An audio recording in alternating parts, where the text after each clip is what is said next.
Thank you for coming at 6 o'clock. We're going to kind of get started here.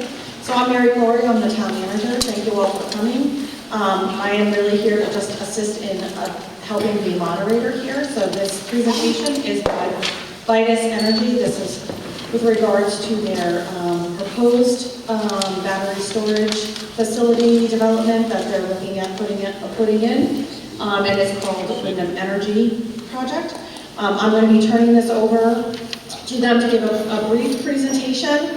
After the presentation, we're going to open up the microphones to comment or questions, so anybody can get up to microphones, ask their questions, or make any comments. The purpose of this meeting is to provide those. You'll notice that there is a number of that. I believe pretty much all of our council members are in the audience. This is for them to listen and hear. Any comments, concerns, questions, they are required under the filing requirements with the siting council process. This is preemptively before Vitus files their siting council application. The council has an opportunity to provide input into that application. So this is what this public hearing is meant to do. It is meant for all of you to be able to get the information about it from the developers directly, and also ask your questions, state your concerns, so your council members that are here can hear that and incorporate that into their communication forward to Vitus before they submit their application to the siting council. So with that, I am going to bring Vitus up. We'll hold questions until after they complete their presentation, and then when we open up for questions, I'll let you all know we're opening for questions. If you can just go to one of the microphones that are located in the room, just state your name, your address, just for the record, so we have that, and then you can feel free to make any comments or questions that you may have. I will ask that for comments and questions, because we do have a number of people in the room. If you can be respectful of those that are in the room, limit your question to 1 or 2 questions. If you have multiple questions, please limit initially to 1 or 2 questions. Let others get to the microphone as well, so everyone has an opportunity to ask all of their questions, and we're respectful of everyone here. So with that, I'm going to introduce Morgan Character from, she's the development manager for Vitus Energy, and she'll be walking through the presentation. Thank you. Good evening. Thank you so much. And thank you so much for taking the time out of your evening tonight to come and learn about our project, and also thank you to the town for having us here tonight as well. As Mary stated, my name is Morgan Character. I am the development manager for the Windham Energy Center project. I am with Vitus Energy. As you came in on the table, there was a sheet of paper. At the top of that sheet of paper is a QR code. That QR code, if you scan it, it takes you directly to the link at the town website. And so you can't hear me. All right, is that better, sir? Yep. Okay, great. The QR code, once you scan that, it will take you directly to the link for the technical report. If you want a hard copy of that, I know there's a couple of them out on the table, as well as there is a copy at the public library as well for you to review. As Mary said, we're going to go through a brief presentation followed by a Q&A session. Next slide. So with me tonight, I have a few other of our development folks with us. I have Kenneth Baldwin. He is with Robinson & Cole. He's our legal counsel. I have Devin Keeber and Clint Page. They are with FlexGen. They're our safety guys. And then I also have Lynn Grisak with Haley and Aldrich. She is our environmental guru and our technical report writer. All right, so let's get into some of the specifics on the property. So we are proposing to build a 320 megawatt battery energy storage system. This is being proposed to be built at 189 Lake Road in Killingley. That is the blue star up on the screen that you can see there. And we are proposing to connect into the Eversource 345 kilovolt overhead transmission line. That is located just east, adjacent to the parcel that we are proposing to build the project on. You might say, why battery storage? What is the significance of that? So with the influx of renewable resources and excess energy in the system, it needs a place to be able to be stored. So this allows for the ability of, to store electricity generated during non-peak conditions to be used during peak conditions. That is therefore an efficient solution for us to balance that supply and demand of energy.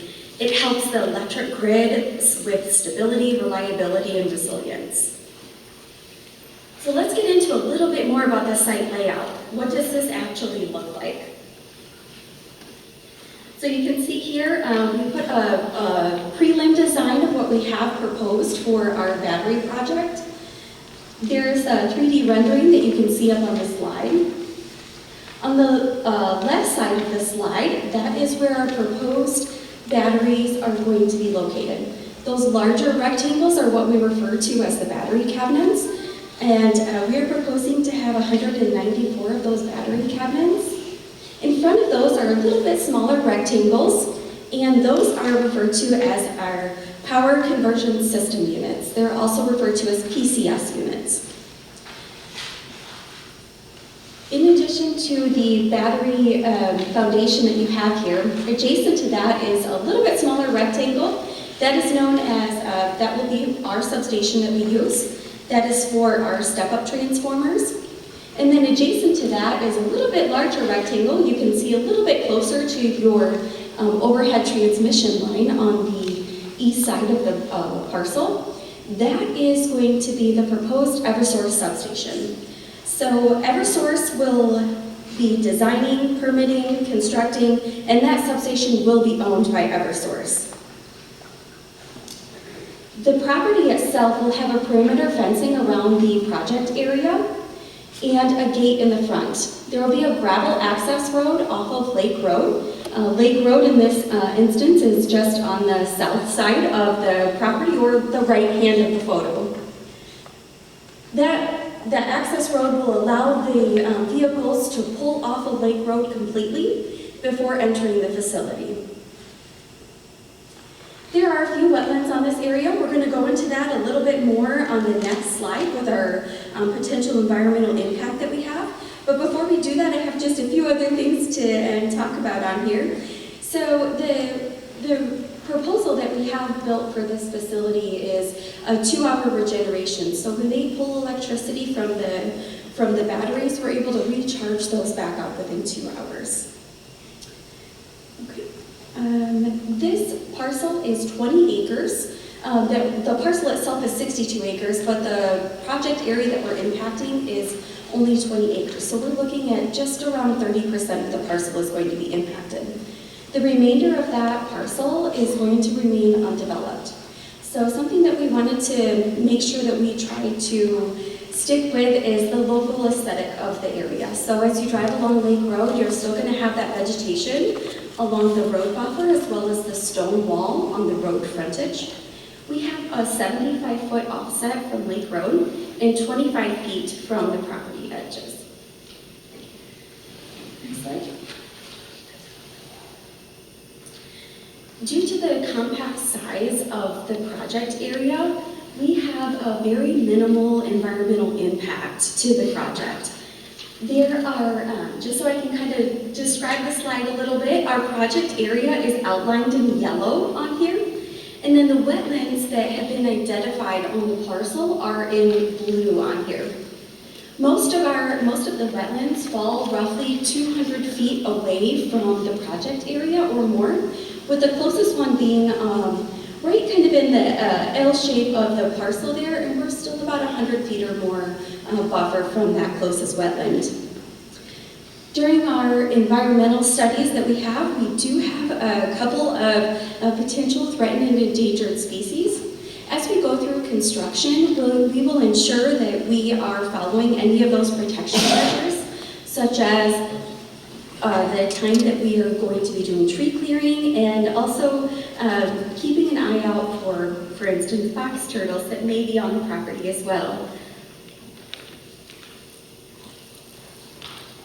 So as mentioned on the previous slide, we have limited visual impact from the road frontage. We have quite quite a buffer, about 75 feet, as I mentioned, a vegetation buffer from that road.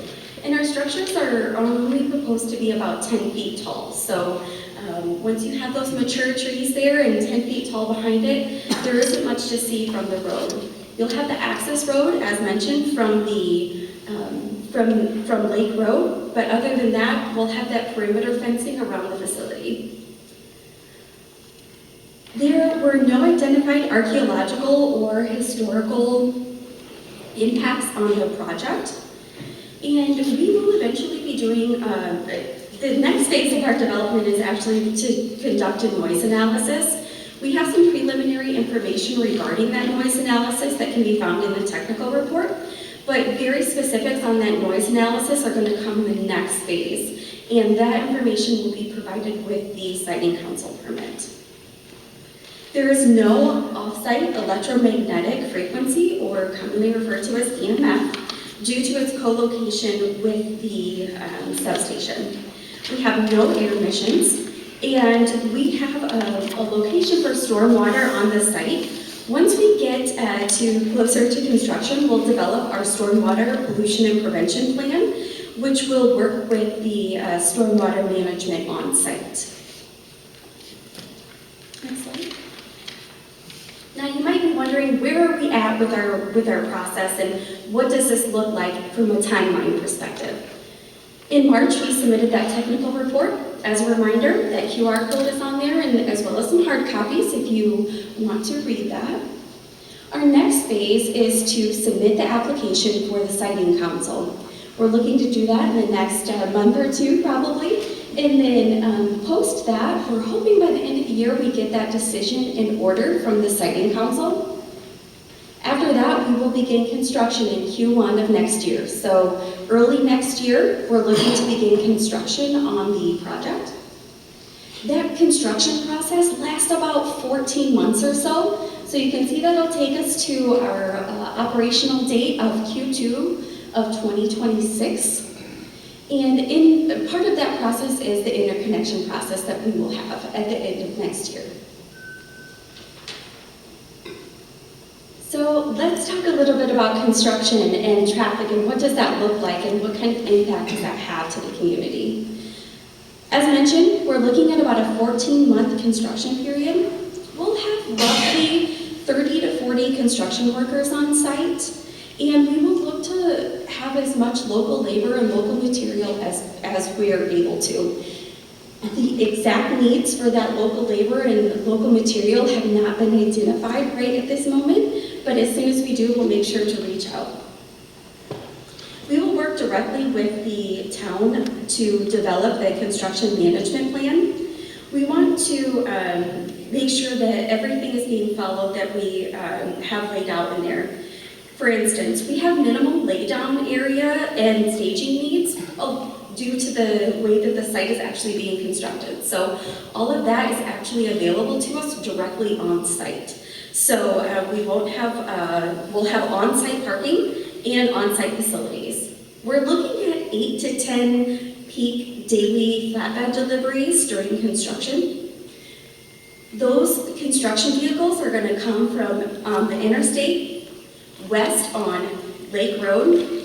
They're going to pull off, as mentioned, on that access road, wait for the gate, and then they're going to enter the gate. They're able to turn around on site, make their delivery, lay down right on site, and then they're going to leave the facility the exact way that they came back in. So post-construction, what is that going to look like? How does this impact the community after construction? Since there's no permanent on-site staff, the traffic to the facility is very minimal post-construction. We'll have some augmentation of the batteries for additional storage, about 3 years, and then every 5 years following that commencement of operation. So that just as a reminder, is slated for Q2 of 2026. So what does the battery actually look like, right? So I have a couple of photos up here on the screen. So if you recall from that 3D rendering, there was those large rectangles on the left side of the facility. Those are what we refer to as battery cabinets. Inside of the battery cabinets, we have what are called racks. And the best way I can say that is it kind of looks like a baking rack. So you have your different sections in here, and inside of that you have your module, and inside of the module are all of those cells. And each of those fit into the battery cabinet. The battery cabinet has a space at the bottom of the cabinet, as well as spaces in between each of the modules. This system itself has an integrated cooling system with vents, and each of the pieces of the battery are not only thermal regulated, but they also are numbered for easy identification. The batteries themselves are monitored 24/7 at our offsite facility. You might be wondering, how is that actually monitored? So there's going to be a dedicated fiber line that runs directly to the facility, and then our folks will have a monitoring system that they're able to take a look at all of the batteries, all of the cells, the cabinets, all of the modules, 24/7. Now that we've kind of come full circle on the battery, what does the end of life look like for a battery? So we're looking at the life cycle of about 20 years or so, and the technology for these lithium-ion batteries is constantly changing. There are numerous recycling centers that are being constructed across the United States due to that influx of energy in the system that they need to be able to store that to help with the electric grid. Approximately 95% of the battery is able to be recycled into new batteries. And it's not just one recycling that they get to do, there's multiple recyclings that happen per the batteries. So, thank you.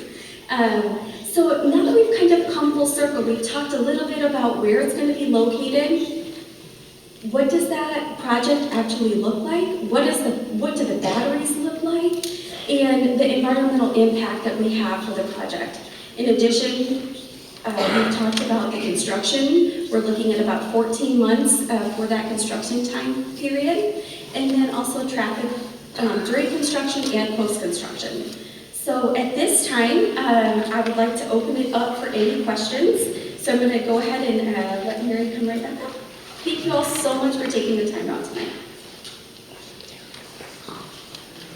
Okay, so I'm just gonna help facilitate, as far as questions are concerned. So if anybody has any questions or any comments, please come to the microphones, and they'll be able to respond, or we'll be excluding any questions or any comments.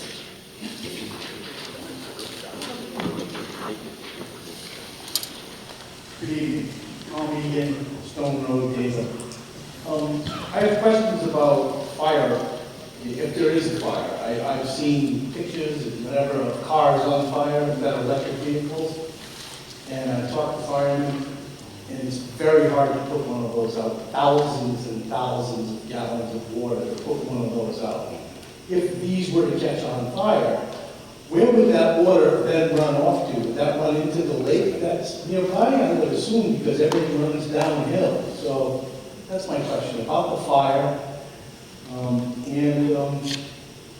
Where are the batteries made? China? Yeah. So let's break this up just a little bit, if that's okay. We'll first start with the fire question. Then we'll talk about stormwater a little bit and where that potentially can go. And then I'll also let them address that where the batteries Okay, I'll sit down and let you. constructed. Okay, thank you. The lithium-ion battery fires, there's a couple different variables you have to think about. There's probably 11 or 12 different chemistries when it comes to lithium-ion battery fire or batteries. Some are better than others. These particular batteries are lithium iron phosphate type batteries. So the batteries you're looking at, and what the fire department's dealing with is with an NMC, which is a nickel magnesium cobalt type battery. The LFP batteries, they're going to be much less susceptible to thermal runaway just by the design.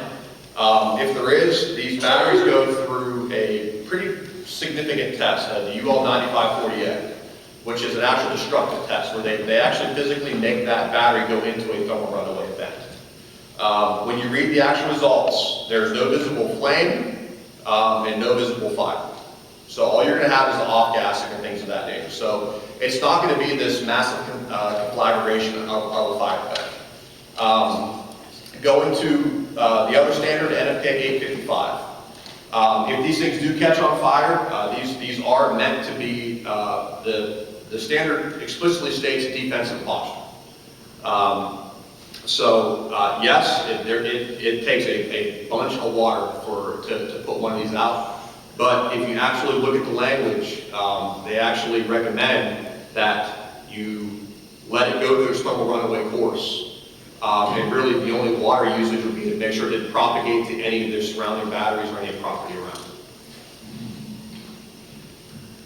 it. And by that you mean stand back, watch it, let it burn itself out, rather than using the water that it would take to actually actively quench the fire.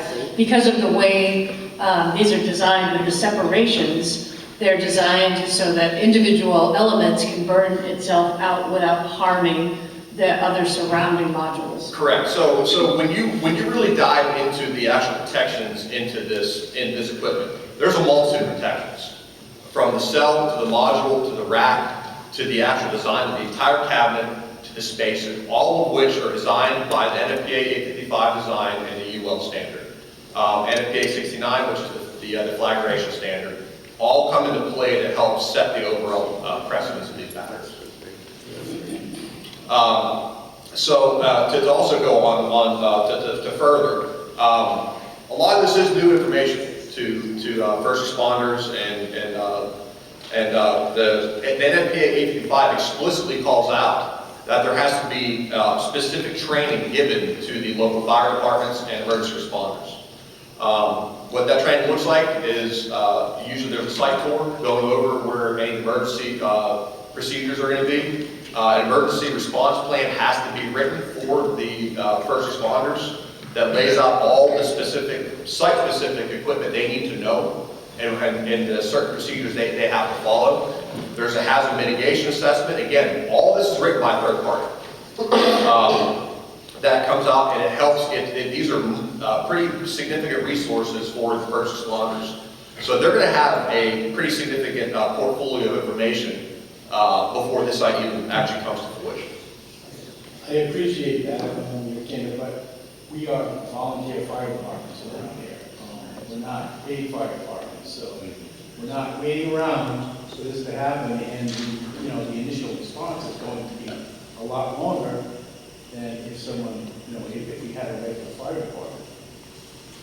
And again, Murphy's Law. If it can, it will. It will. So, thank you, but I don't really believe it.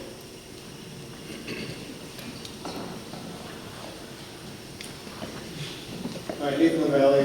I have a house on Alexander's Lake within that 2,500 foot buffer zone. Just to continue building off of the safety with the fire that we were just discussing there. Could you talk? Sure, just to continue on that conversation for that. So the very first part is, who is going to pay for the third party to create the training and the guide for the first responders? Is that going to be the developer or is that going to be the town? Yes, well, that will not come through the town for that training. And then will there be continuously training? Because there's a lot of stuff evolving now on how to deal with these batteries and technologies coming to training. Who's going to continue to keep the volunteer fire departments up to speed on that and the training? So if you go by the 855, there's supposed to be an annual training that is provided by the owners of the specific equipment. Okay. And then you were talking about two things there. Let it burn. But also, as I look through the schedule, right, you have a dry sprinkler system that's going to be installed in every unit. So if there is a fire, is it not going to trigger the sprinklers? It will. So the whole point of the sprinkler system is not going to specifically put out the foam runaway. It's going to keep it contained and small and where it originally started. So it's going to allow that fire to stay very small and more in an incipient stage than a complete conflagration. So it also helps if there's any type of because there's other ignition sources. It's your basic electrical running in there. So you have 480 auxiliary AC power in there as well. you have HVAC. So there's other potential sources that could be there, and that will help mitigate and put out any type of flame potential from that to the actual cell of the module batteries. So just to build there, so I think the gentleman's question was, what happens to the water then? And I don't think you answered that portion. What happens? What? I'm sorry. When the sprinkler system is engaged, what then happens to that water? And where is it going to go? Well, that particular sprinkler system is a dry agent pipe in there, so it's not an actual wet system. That's actually inside that cabinet. So what is it using? That's FM200 clean agent. It's a dry powder. And then eventually when you have to remediate it after the fire, right, where there's rain, where are those those dry chemicals going to go? Well, I mean, there could be, the actual sprinkler system, and it's all going to be contained inside that cabinet. Honestly, the primary concern would be any type of firefighting runoff would be more the concern than the FM200, which is your typical chemicals you'd find in a fire extinguisher that you would use here, a typical ABC type extinguisher. So there isn't a huge. Right, much larger scales. I'm sorry? Where would it end up though? You know, if you had the rain, it doesn't seem like you're answering the question. And I'll leave it. My question is more of this. If we're going to have it let it burn, right? I saw in the project that you did an air quality test. Was any air modeling done? I don't believe on this particular site, no. Okay. So if there was a significant fire, even a small fire, we don't know exactly where that smoke would go. And we've seen that with those fires, especially with ion batteries, there's a lot of smoke and chemical release.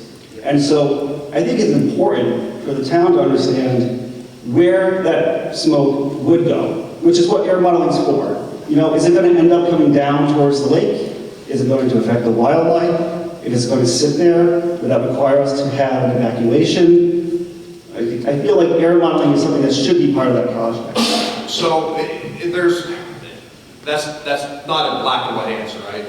There's a multitude of different factors that come into play when it comes to where that modeling could go. If you do read the 855, a lot of the actual chemicals and the actual event are very similar to your basic house fire. Not to downplay, there's plenty of harmful chemicals in that, but it's not this extravagant. It's not much different than what the local emergencies are used to dealing with mitigating. Usually the language in 855 is stating to treat it more as a hazmat type event, where the incident commanders come on scene, the air monitoring, things of that nature from the emergency responders.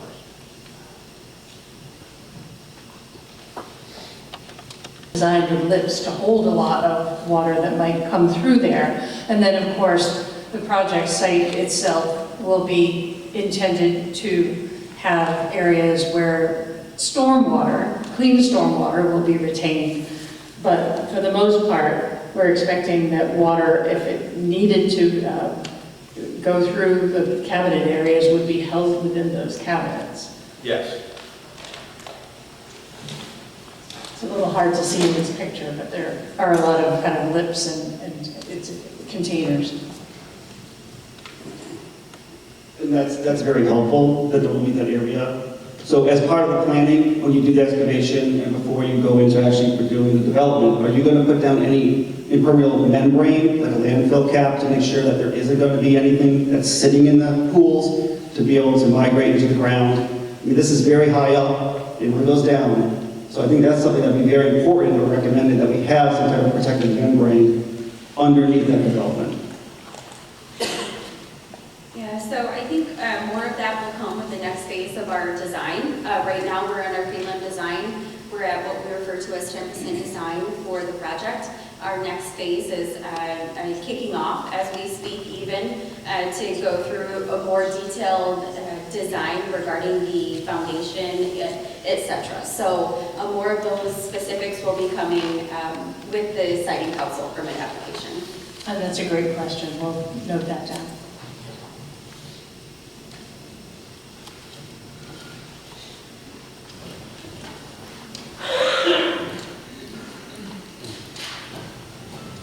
Paul Robinson, East Lane. You mentioned augmentation of the site from year 2 through 5. Can you better explain what that means? I'm having a really hard time hearing from that microphone. Could you ask the question again? Sure, I'll get right on it. You mentioned augmentation between year 2 and 5. Can you better explain what that means? Yeah, so as the battery ages, we add the augmentation for increased battery storage and efficiency of the batteries.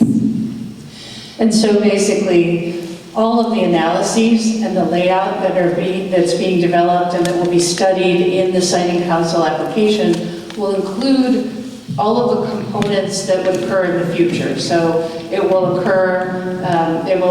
reflect the cabinets that are going to be there initially, but it will also show where the additional cabinets will be placed to augment later, so that what we're evaluating will be the maximum that the project will ever have, but it won't have all of those components right away.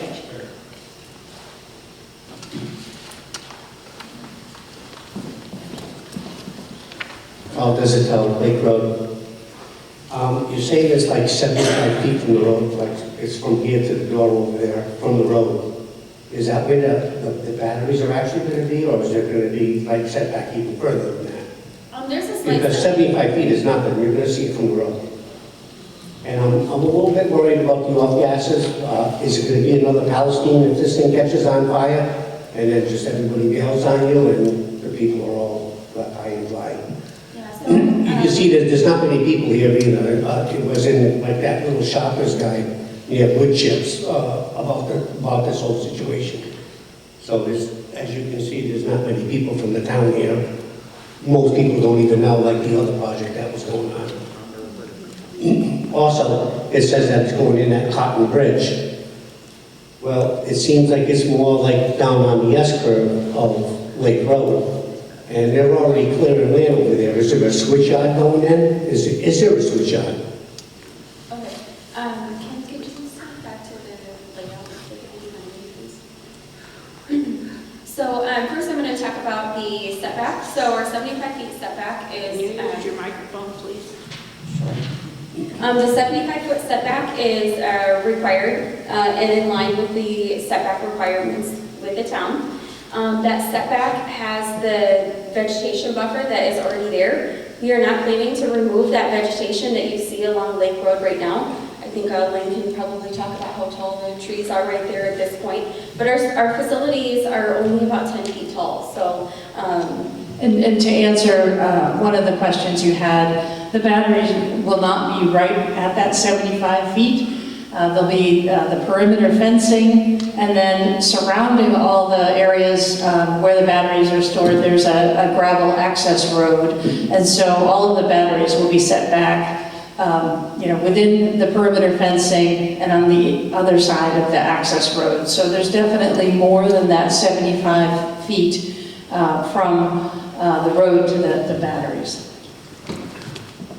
Why did it say that the entry is on Cotton Bridge? The S-curve is not even near Cotton Bridge. Okay, my apologies. I'll go back and double check that. We are connecting into, so Eversource is planning to build their substation right here. As you can see on it's adjacent to the overhead transmission line that's right there. And they will be working with, they're going to be constructing that themselves. So that is their construction, permitting, design, all of that is done all through Eversource and connecting into their 345 line. And I think the reference to that Cotton Bridge substation is the way that Eversource refers to that segment of their overhead transmission line. So you're right, we are not at Cotton Bridge. Correct. So there was misleading on it. Is there a switch yard? So the project will have its own substation, which is the small, the one that's in between the batteries.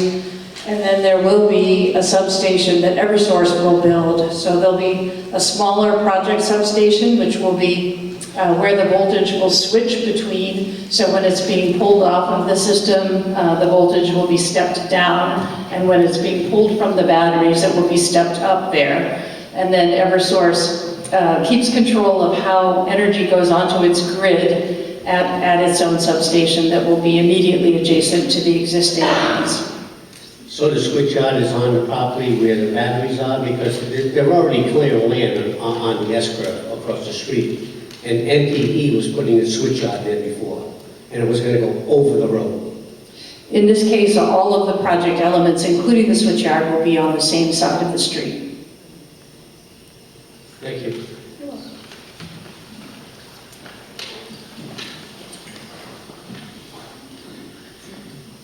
Hi, my name is Irene Estes, and I live on Lake Road.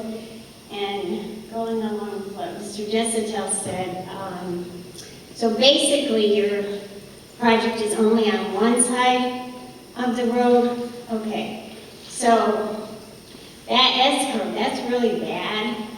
Is there a plan to straighten Lake Road, or is it just gonna stay like that?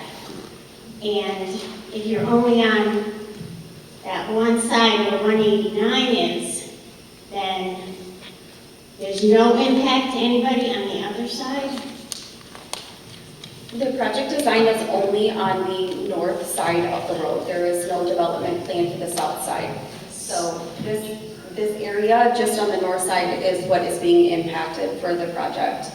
The other question regarding the S-curve, there is not a plan to straighten that out. I think Lynn, we have a little bit more, maybe. Well, so when the facility is operational, there'll be hardly any traffic at all to it. There'll obviously be regular maintenance visits, but that's just a trip or two.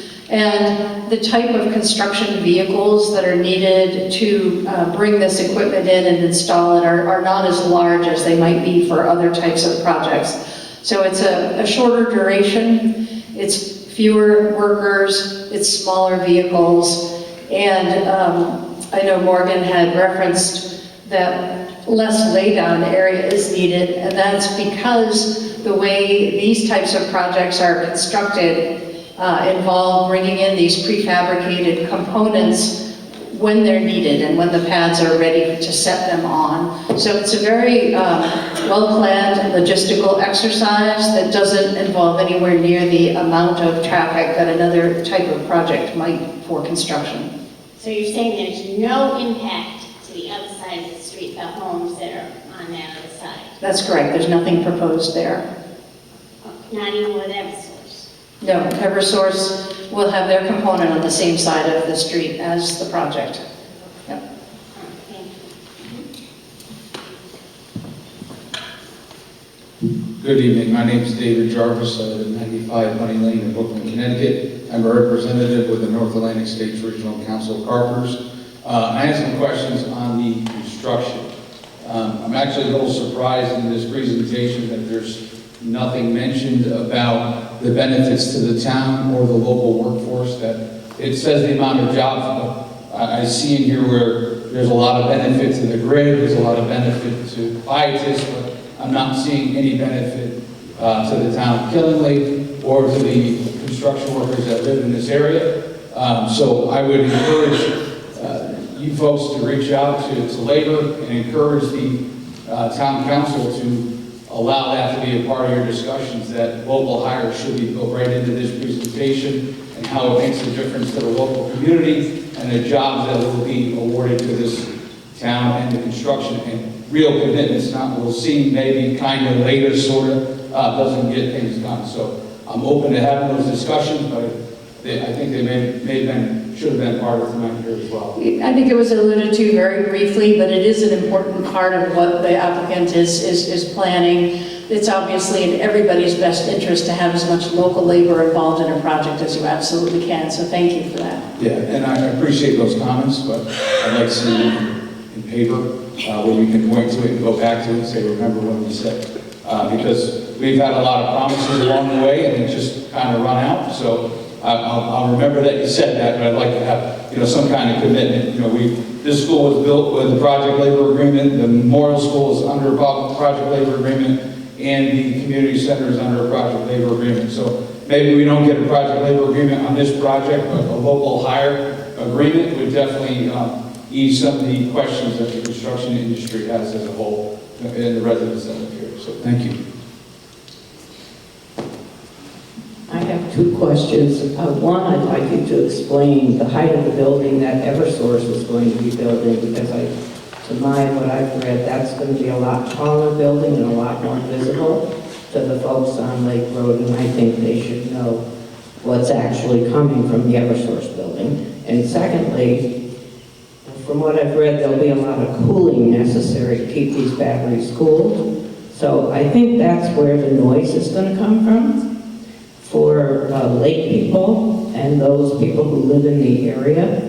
So I know there's new technology. I know that you're planning on putting surround panels and all of that. I just need to make sure, and the town needs to make sure, in the siting council, that whatever products you're using are the newest technology. Because noise studies never take into account how noise travels across the lake. And we get noise issues all the time. Otherwise, this is a great project. It's much better than the power plant. This is going into the 21st century instead of backwards. So we're supportive of that, but we need to make sure that everything is done in a fashion that's going to have the least impact on residents. Would you mind repeating your name again? I apologize. Oh, Lois Blackfurs. So in terms of the height of the structures, the only things that look a little bit like buildings are the actual battery cabinets themselves, and there's no traditional structures that people are in any element of the project. The project's substation will likely have some one or two tall structures that will be like 75 feet tall. There'll be poles that are connecting wires from the batteries to the Eversource substation. And then, although we don't have the details of what Eversource will design, we've been told that their substation will also likely have some structures that will be 75 to 120 feet tall. And so they'll be similar to what the poles are. It's basically a transition between the project and the existing overhead lines. Is it an actual structure, or are they poles? Poles. They're poles. Yeah, there'll be Okay. poles. All right. And, whether there'll be some small housing for their equipment in it, maybe. We don't know that, but nothing that's a structure that would be a tall building. Yeah. Okay. The other question I had too was, you mentioned that when if the batteries caught fire, it's more of a gas release. So I'm wondering if that's a toxic gas or wherever, and that's contained in the buildings, or do we have to worry about that? And what's the percentages on this happening? I mean, we all worry about the car batteries and all that stuff, but Right. with the millions out there, there's not that many that happen, but, Yeah, so when you look at the gases coming off, are they toxic? Yes. I'm not gonna try to skirt around that. They are toxic, but it's not gonna be any more toxic than your typical plastics or rubber type fires. So it's not this extravagant, over the top type event. It's just gonna be very comparable to what you'd expect from a house fire. That was one question. I'm sorry, what was your other one for? That's what I was wondering, if what happens if there's several batteries in one battery container, that it happens at one time, you're releasing a lot more toxins And you were asking as well about how likely it is to happen, and maybe you could talk a little bit about the monitoring and the automatic shutdown features that are built into the project. Correct, and to kind of go back to what you're talking about, asking how new is this new technology, this is absolutely the newest technology out there when it comes to these batteries. So when you look at the overall design of these things, there's a multitude of protections. So to have the thermal runaway event, in other words, that's what we're talking about. We say, well, we have a fire event. That's in the battery world, they call it a thermal runaway. So at the cell level, all the way down inside to how it's all intercorrelated, there is a ceramic layer over top of the cathode, which is one of the pieces inside of the battery. And what that's doing, that's stopping that cell from actually what they call plating, which is the first step to, before you get into a thermal runaway event. So it's trying to stop it there. If it can't stop it there, inside of that, when she showed you all those pictures, you saw the cells and the module. Oh, perfect. Yeah. All right, I'll just do this, I can turn and look and explain. So that bottom right picture, that's what it looks like inside of that top picture. So what I was talking about, inside of each one of those little shiny blocks that you see, those are your cells. So inside of there is what I was talking about. The actual chemistry makeup in there, that's the first start of the protection of that particular system. The next step is if you look in between each and every single one of those cells, they're not stacked right on top of each other.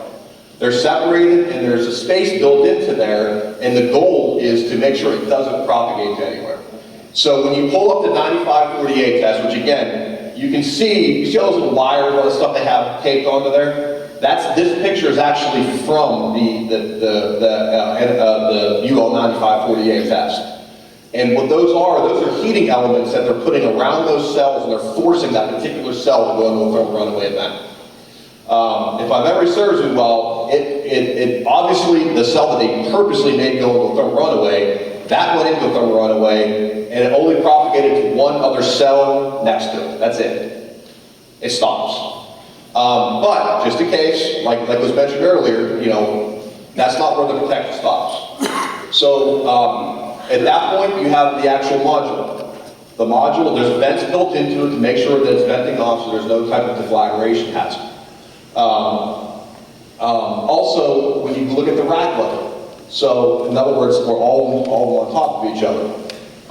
They do that test as well. So they will do that destructive test at the cell level, which is what that picture is there. They make that go to thermal runaway. They document it, here it is. They go to the module, they do the same thing to the module. Here's the results from it. Then they'll even go to the rack level. In other words, they're going to go, there's 10 of those modules inside of one of those racks.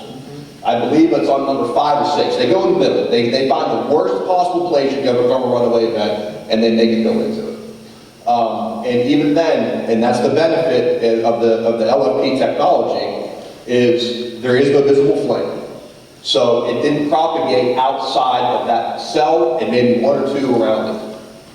So it's not this massive conflagration, what you think would be, and that's the benefit of the new technologies and the new chemistries that they're using inside these lithium-ion batteries. And with the monitoring that you have, it's monitoring continuously on all of these layers, so that if any of these start to heat up out of spec, it automatically shuts down. Correct. So everything I just explained is all the physical type of protections.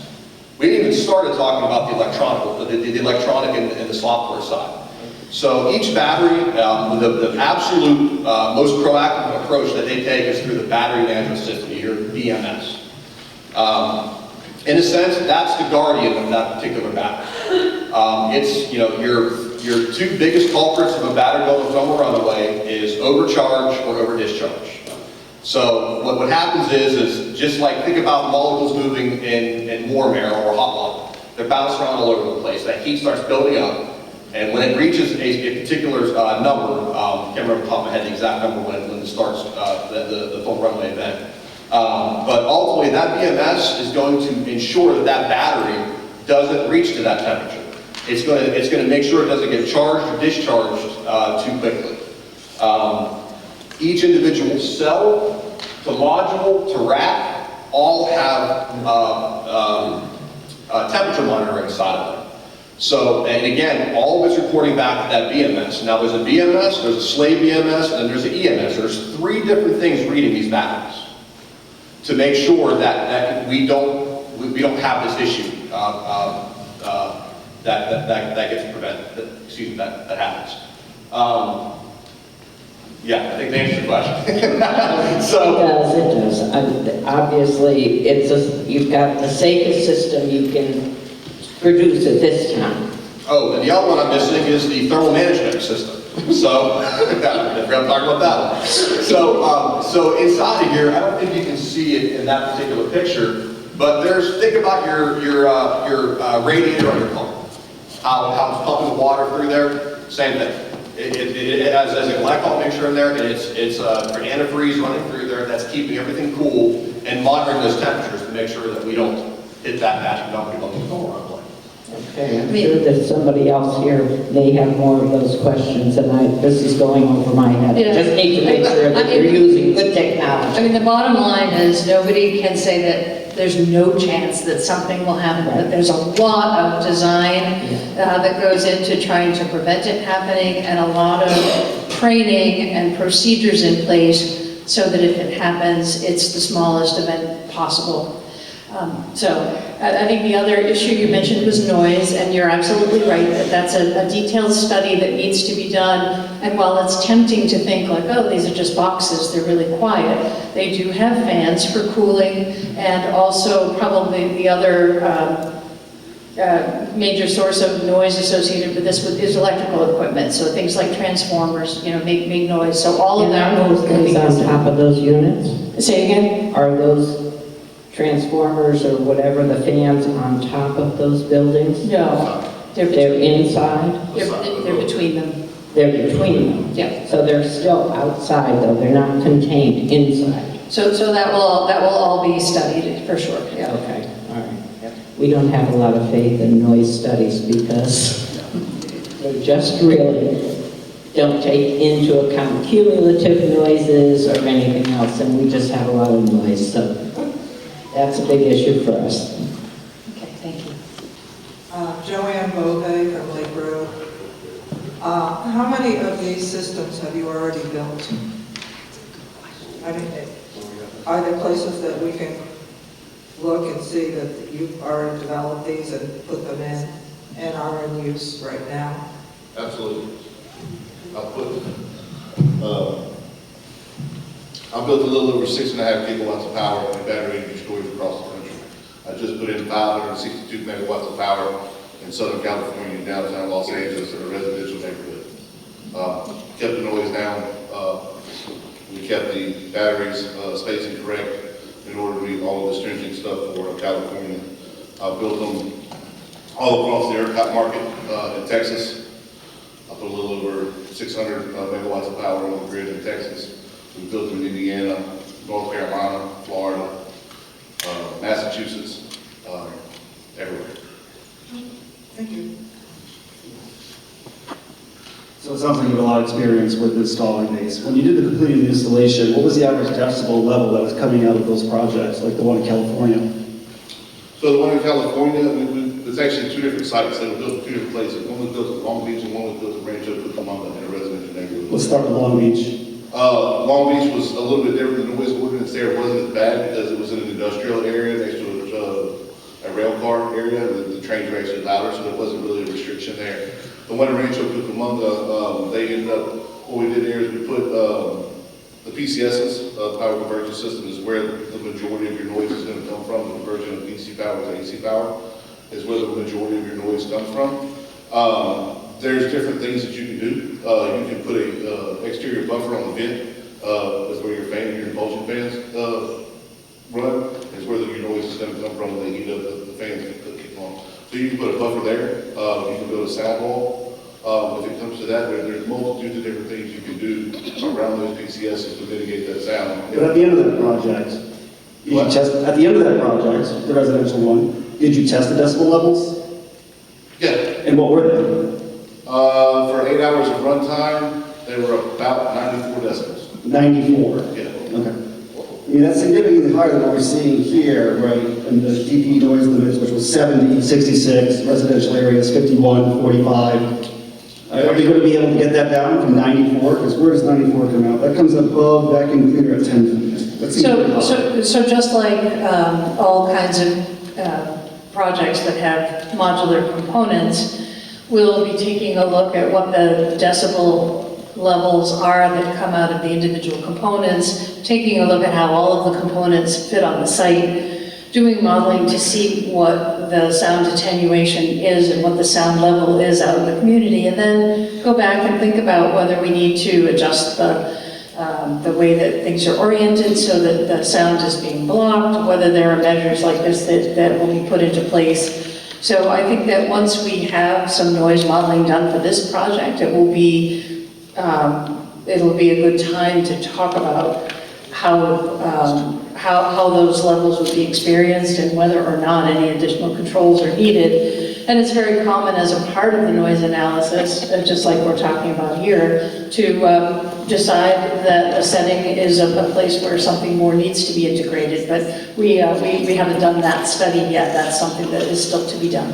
And in that process then, with that study, I assume the study's done before you go to final design, right, for the project? Or is that going to be a study and you're already doing your design schematics as you're moving along? So this study will have to be done as a part of what we will submit to the siting council. So this is, we have the layouts available to us now. I think Morgan referenced that a 30% design is underway, and it's that 30% design that we will use to do those studies and to make those commitments, and the project will need to fit within that envelope going forward relative to its impacts and its commitments.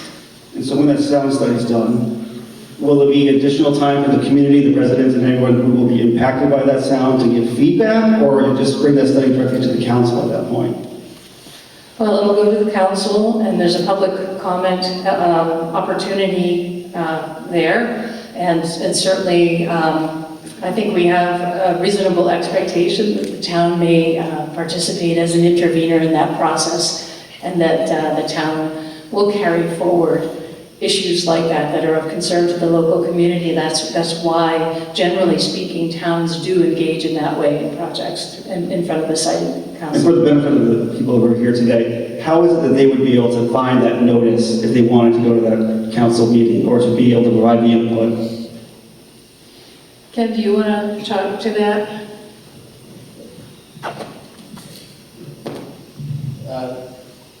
Prior to the application being filed with the siting council, the applicant is required to provide notice to abutting property owners of a date certain when that application will be filed.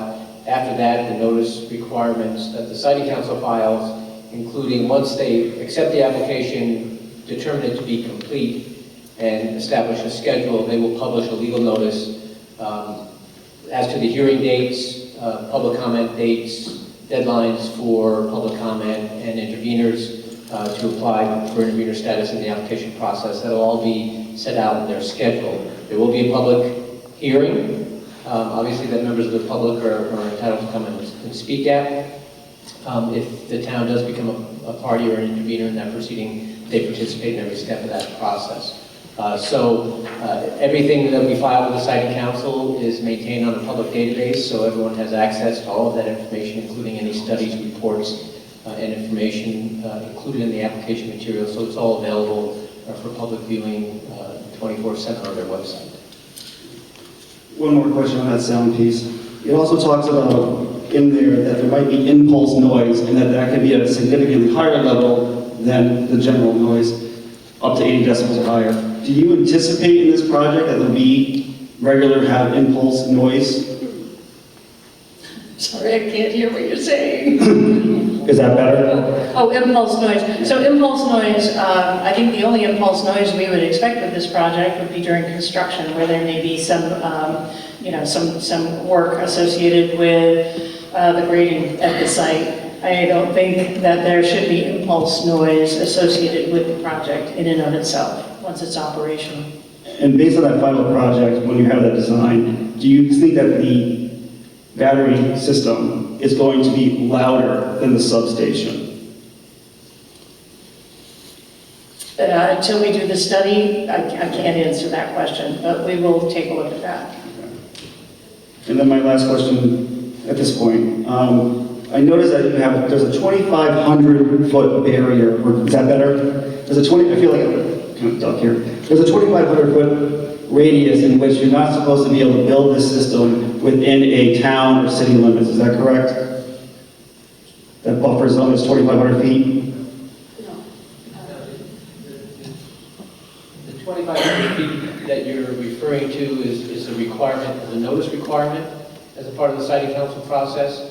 if a project is within 2,500 feet of a municipal boundary, there's an obligation to provide notice to the municipalities within 2,500 feet.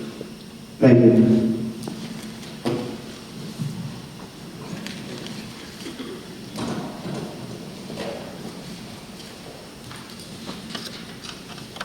Land Farm, which is 251 Lake Road. Our property is a 46-acre operating farm directly abutting this property on the east side and downhill side from the property.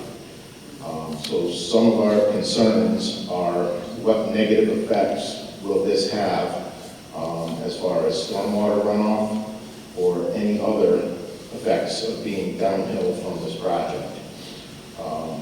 During the evolution of what we went through of reviewing the potential negative effects of the power plant that was previously proposed for this project, their stormwater retention, was on the back of that site, on the north side of the site, and it would be drained and dispersed into the wetlands on the back side of that property.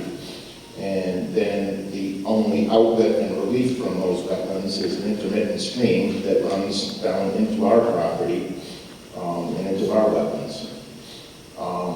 I'm just curious as far as when you look at the map, it shows that 4-acre battery area and a block on the back of it, with what looks like it might be a trench or a road going through it. That if that's the extent of the design of the stormwater runoff, when you're going to change the absorption coefficient of the ground of that big of an area, both under the battery area and both substations, what is the plan for containing all of that stormwater so it doesn't run off onto your neighbor? Yeah, and that's another reason why this 30% design is moving forward to support the analyses that will be in the Siting Council application, because you're right, what is shown on the drawing right now is very conceptual in nature, but we do need to provide with the Siting Council application calculations and more true dimensions so that people like yourself can take a look and can understand how the stormwater will be managed. I know you have a lot of knowledge around this topic, and you know that it's important to consider the way stormwater flows now, because you don't want to hold back all the stormwater from the site. You don't want to dry up the wetlands necessarily. But the analysis will take a look at the details of the pre-construction direction of flow, and will replicate that to the extent possible. We'll have detention areas so that water will be held back and filter out slowly so that the peak rates of runoff don't increase. And again, that is an element of the design that we know is very critical to the project and to the community, that we don't have details about now, but that we will in the application. And so we'll look forward to you being involved with that review at that time. Could you just briefly explain what the typical change in ground condition for absorption would be, on that 4-acre battery field compared to what it is now, as far as how much additional stormwater runoff you would expect it to generate? I mean, all the structures, of course, the containers are structures, and so those would be new, clearly impervious areas that are not that way now. The balance of the site, all the roads will be gravel, so that will be a change, but it won't be the same kind of change that it would be if it were paved. And so I don't think any of us have the specific numbers in terms of how that change will occur, but there will be change. And so that is, there are two specific areas that right now are set aside for stormwater, but is it going to look exactly like that when the design is done? Probably not, but we have to account for holding all of those flows for sure. There is a change. Would the intention be to retain that stormwater runoff on site, or have it dispersed so it goes off site? So I think that the intent will likely be, I'm not the one who's doing the design, but I think the intent is to hold it back for the peak rate of runoff within that 20-acre parcel, but to allow flows to overtop and head into the wetlands as they do now, because it's important to keep the wetlands receiving the water flows that they currently get so that they are maintained as well. Okay. And the only other question I had, was one, are there any other facilities like this in New England? You had mentioned Massachusetts. Does this company have any other operating facilities like this in New England? We are not currently developing any other projects in New England at this time. Okay. And the only other question I had is where are the batteries made for this? Are they something that is made in the United States here to? No, they're all over in China. No, this OEM is in China. Okay. That's all the questions I had at this time. Thank you.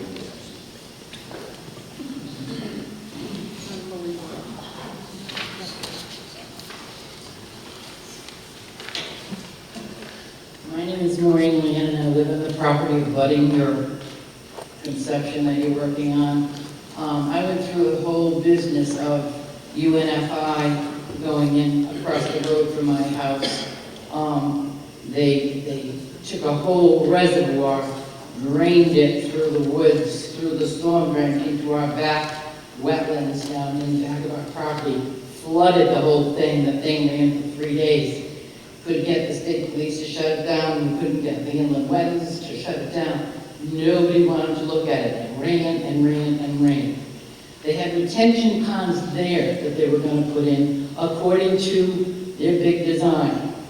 They did nothing the way the design ran. They altered whatever they wanted, and there it was. The noise pollution from the trucks on our road, a road that went from 8 cars when I was a kid 70-some years ago to about 8,000 a day now, okay? Speed, whatever. You talk about trucks banging around all night. The lake people must hear it because I hear it all the time. So you talk about that, and you hear somebody coming in, and they're going to have something else with noise. Whatever noise added is more than anybody in our area needs. We're noise out, okay? The other thing, I have a really, probably silly question. What if lightning hits your facility? What happens to your facility? If lightning hits our facility? Yeah. Our facility is built into the grounding grid that's tied into the substation. It'd be no different than if lightning hit a substation. Your breakers are going to open and it's going to completely stop and shut itself down and dissipate through the ground as every other lightning does. It all sounds good, but you've got as much electrical stuff in the area as you could possibly have with the power lines. And you think it's never going to happen that it hits and the whole thing blows up. It is built and designed not to hit and blow up. It's built to dissipate that energy directly to the grounding grid as required by the federal government. That's effective. First of all, the federal government's not on my favorite list right now either. Okay, just for the heck of it.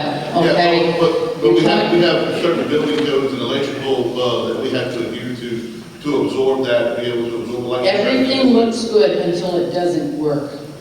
So, this is in our neighborhood. Okay, I get what you're saying. So, just like the gentleman asked me, how many have I done? I've done it in the middle of Texas, in the middle of a hailstorm, next to a substation, that took a dual lightning strike on camera and watched it. And our batteries did exactly what they were supposed to do. They shut down, they opened up, the protection relays kicked in, we absorbed all of that power and dissipated it through the grounding grid as it was designed. We have studies that we have to be able to do that so that we don't ensure. The batteries themselves aren't going to blow up. You're going to see They couldn't burn from electrical, you said about not overfilling or underfilling, they couldn't burn from the skies above with a... That's going to go through a transformer before it ever gets to my batteries. It's going to go back to the substation with EverSource before it ever gets to my batteries. My protection relays are going to open up my grounding grid and force it to absorb it. That's if everything works like it's supposed to work, right? But if it doesn't, nobody knows what it's gonna do they? I've only experienced, I can only tell you based on my experience, what I've Right. seen living in the technical world, and taking light restraints in Texas, where we take them, and my protection really is protecting my batteries, and the substation took the brunt of the, Yeah, of the charge. my other question, because you talk very fast, and I get half of what you're saying, but it's very doubtful, because we've already been burned badly. My other question, if I can remember what it was, the noise, again. How much noise are we talking? So we won't know that until we do the study, so. Well, let me just tell you this, the noise between the lake and the openness, the noise goes everywhere. The water is a carrier for the noise, okay? You've got Frito-Lay with noise at one angle, you've got, like I said, the trailer trucks all night long. I know Walgreens is moving out, so we don't know what else is gonna move in, but UNFI used to have to park their trucks on the other side of the facility. Then they were moving them down the road when they bought the old Jacobs Rubber facility. Now all their trailer trucks, all their cabs are right across the road, 35 feet away from my bedroom. They don't care where they park them because they're gonna do what they want. But the neighbors all around suffer. Yeah, the town and the state have standards that we will be evaluating It as. doesn't matter, the town was involved when they moved the retention ponds and flooded the property for 3 days. The town was involved. They were my worst enemy. I'm serious. Because they didn't do anything they were supposed to. They didn't protect the people. It was all about the big guy coming in. I think one advantage for you of this going through the siting council is the siting council does play a role in that as well. I was on the town council many years ago, and I don't have any faith in the siting council either. Sorry if somebody's here from the siting council, but I don't. I've said my say, but I want to say it because it's important. Yeah. Because the people are neglected. They get run over, and here comes big business. They come in, they do their whatever. Eversource, I mean, how much bigger could it be than Eversource? But don't forget, what? The power plant. Well, we don't know what's next then, right? Anyway, thank you for listening. No, thank you. And I still wonder about lightning and sky.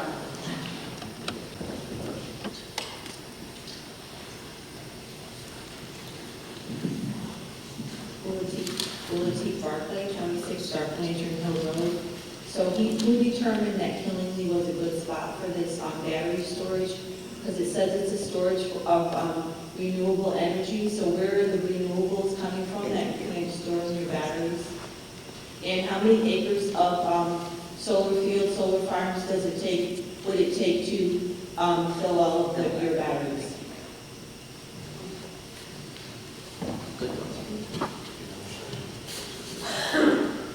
How much solar does it take to fill the batteries? How many acres of solar farms? That's a complex question depending on the size of the solar panels that are involved. Some put out different ratings than others. But we can stay middle of the road. To fill these batteries off of a renewable energy source. Slow your speech down, I can't hear you. To fill these batteries off of a renewable solar PV photovoltaic array, the land mass that it would take to do that would be around 150 to 200 acres of solar panels to fill that. And depending on what the output of that is, I'm going middle of the road here. The problem with comparing batteries to solar arrays is we can't bank on sunshine, we can't bank on weather coming in, we can't do it. Whereas batteries, doesn't matter what the weather is, they're gonna work. And just to be clear, the battery storage project isn't intended solely to serve energy that is coming from renewables. It's a need that Connecticut has identified because of the increasing needs for responding to the very peak nature of renewables, but it's also a need because being able to store power when you need it and provide it during times when there's a peak demand means that maybe you don't have to build something that you otherwise would need to build. You know, it allows you to not build to your peak. It allows you to build to your needs and to still have energy that's reserved. I think Morgan talked about the fact that this is a two-hour facility. So the 320 megawatts that are stored here can be released onto the grid in 2 hours. And then when they're empty, if you want to think about it that way, it can be recharged and ready to go in 2 hours as well. And so that's a pretty good turnaround, and it's a really good reserve to have. That means that maybe another power plant or another solar development or another whatever doesn't need to be built if it doesn't need to be built. So this is a different way of responding to peak energy needs that is needed, especially as we have more and more renewable energy sources coming in, because when the sun isn't shining, the solar facilities aren't producing. But when they are producing, maybe that's not when the energy is needed. And so you definitely want to take advantage of whenever these renewable sources are producing energy, store it, and make sure that it's available for use. But that being said, the wires really don't discriminate too much in terms of what the type of energy is that's there.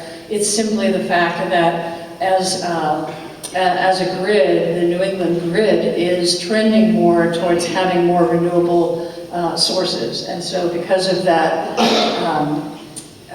inconsistent nature of when the energy is provided, there's more and more need to have some energy stored to fill that gap.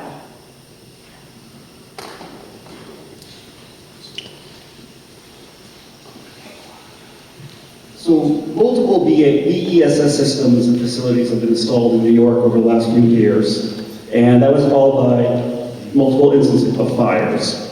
Enough fires that the governor then put together a working group to figure out what kind of recommendations they needed in order to help prevent these fires and make BESS systems safer. Recently, they just came out with 15 recommendations for that. I'm sure you're familiar with it. Right. How many of the recommendations are you incorporating into your design and development of this project? I mean, I'm going to spitfire here about the documents sitting right in front of me. I know there's a call out specifically for the 24-hour remote operations center. So that's something that's already happening. The cell temperature monitoring, I believe, is on there. That's already happening. The CTV cameras, I believe, is another big one that's on there. And I can't speak to that. I know we have quite a few sites that do have those. I'm not sure on this one if you guys are putting cameras on this one. We can. Yeah. So that's me thinking. I read that a while back. So there's already quite a bit of safety factors already taken into account that they're bringing up. Also, to give a little bit of context, a lot of those fires that you're speaking of were the NMC type batteries. They weren't the LFP. That again, that goes back to the benefits of having that different chemistry compared to the NMC. And what do you think, as a panel, that what do you think that the benefit is for this community to have your development, your project put in? What are the benefits that we are going to receive for your development coming into our town? Yeah, so we covered that a little bit at the end of the technical report as well. Obviously, tax dollars are coming in. We still have to pay taxes to the town as well. Is it fair to say that you're not looking for any abatements on the taxes? I apologize, I didn't understand. Is it fair to say that you're not requesting any abatements to the taxes that you would be able, or we would ask you to pay? We will work with the town council for a tax agreement. Any other benefits besides the taxes? Having a reliable source of energy sitting nearby does tend to enhance the reliability of the local electricity. It isn't necessarily your electricity, but because it's close to you and it's there and available, that can also be an advantage. We talked a little bit about the jobs.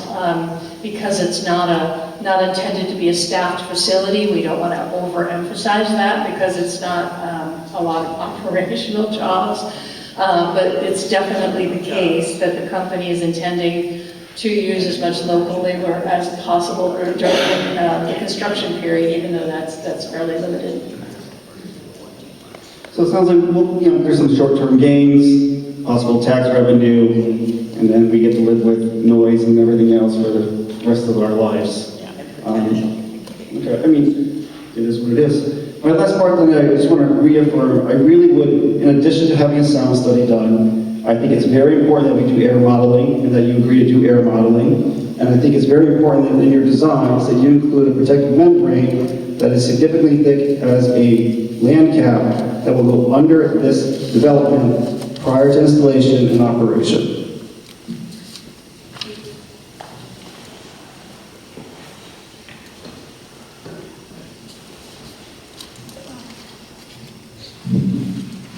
Kenneth Fick, Auditorium Crossing Road. This electricity that you're selling per kilowatt hour, what is your price to Eversource fluctuating as to their need?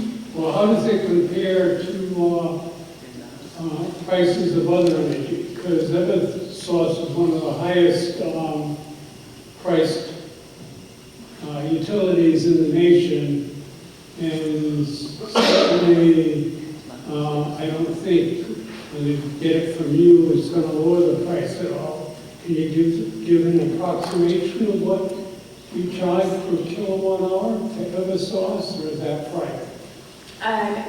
Nothing of that sort has been identified at this time. And this project isn't intended as a separate entity from which you could buy electricity. This project is taking energy from the existing electrical grid and contributing it back to the electrical grid when the independent system operator of New England says that it's needed. So it's not a resale So how often will they be using this? Is this like a backup battery you have for something that you may never need? Yep. Perhaps. It's like a lot of money for a questionable sale.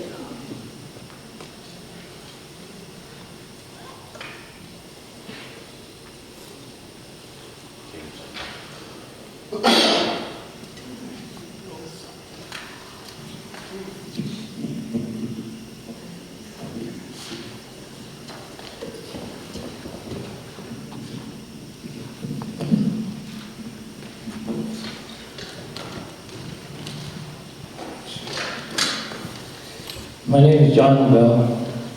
I'm at 57 Island Road in Dayville. People have expressed their concerns here tonight. I have about 50 questions for you.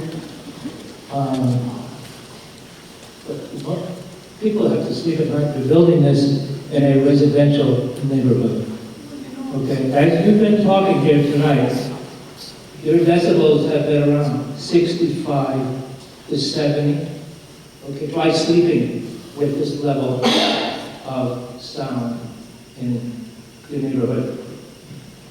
Obviously, you have walls around your bedroom. But if you're going to be measuring decibels, nobody talks about frequency level. I was developing a way to kill people with low frequency sound. Okay?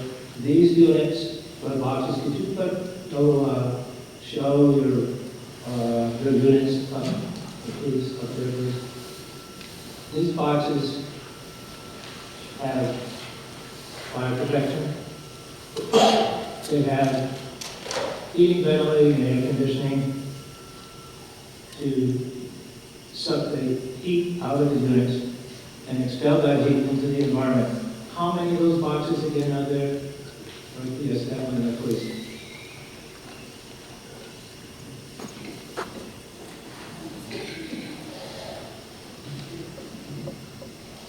So are you asking how many of the modules will be on site? Yes. 194? What is it? 194.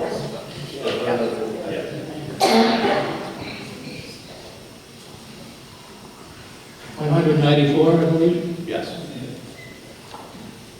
And out of those 194, how many batteries? 7,760.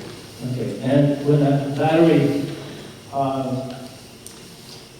goes into a, what do we call a thermal runaway, what temperature is it at? Well over 1,000 degrees. Well over 1,000? Is it sometimes 3,000? I've never seen it take that high. The average temperature on the UL testing is anywhere from 1,300 to 1,600 degrees Fahrenheit. Now you referred to NFPA. On the back page of your presentation, it talks about failures and NFPA 55. And it says fire will be contained within unoccupied ESS rooms for the minimum duration of the fire. It says it's not applicable. Fire and products in combustion will not prevent occupants from evacuating to a safe location. Not applicable. Deflagration hazard will be addressed by an explosion control or other system. And it says that NRC Plus is equipped with extraction fan system. Okay, can you describe what the extraction fan system is? Yes, so that's where these systems have to meet the NFPA 69, which is the standard for the deflagration. That's also where, if you're going to be talking about the hazard mitigation assessment, that's the predominant language you're going to find in that HMA, is how this particular system manages the actual deflagration. This exact one, there's going to be two things. These fans, once these batteries start off-gassing, they're going to start, there's sensors, there's hydrogen sensors, and there's different smoke detectors, and there's a detection system built into these cabins. It's going to monitor the actual LEL and the explosive limit size and all the gases inside that piece of equipment, and it's going to turn on and expel and turn off, and ultimately it's going to operate to make sure that there is a deflagration hazard. Even if those fans fail, there's a secondary deflagration panel, lighter steel, and it's tested to, I forget the bar where it lets loose, but the idea is if the fans were to fail, there was a deflagration, there's a secondary port that sends the instant energy up and not out towards any other equipment. So what is the environmental impact of the off-gassing? So the environmental impact is going to be comparable to what you'd expect from a typical house fire. Could you say that again, please? The environmental impact is going to be typical to what you'd expect from a typical house fire. Typical house fire Structure fire. per lot? So the cabin? Yes, sir. Yes, sir. If that particular lot is on fire. Okay, so we have how many of these in the area? And what prevents a conflagration from taking place? So there's a multitude of different design factors that come into play with these batteries. And there's a multitude of different protections that are built into it. So there's no people on site managing this facility. Part of the requirements for if a battery starts to have a thermal runaway is for someone to disconnect it, remove it, and replace it. Who does that? And when? And how quickly?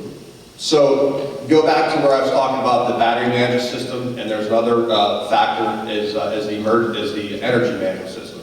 We're going to know that batteries are going to run and we're going to see that, and we're going to be monitoring that. So we're going to see it before it even gets to that point. We're going to see it starting to work that way. There's fuses within the cell. And there's disconnects that are built into the system that will disconnect it automatically and shut the system down if it does go to thermal runaway. Who's we and where are you located? FlexGen, and we're in Durham, North Carolina. Interesting. So, who is Sunflower US LP?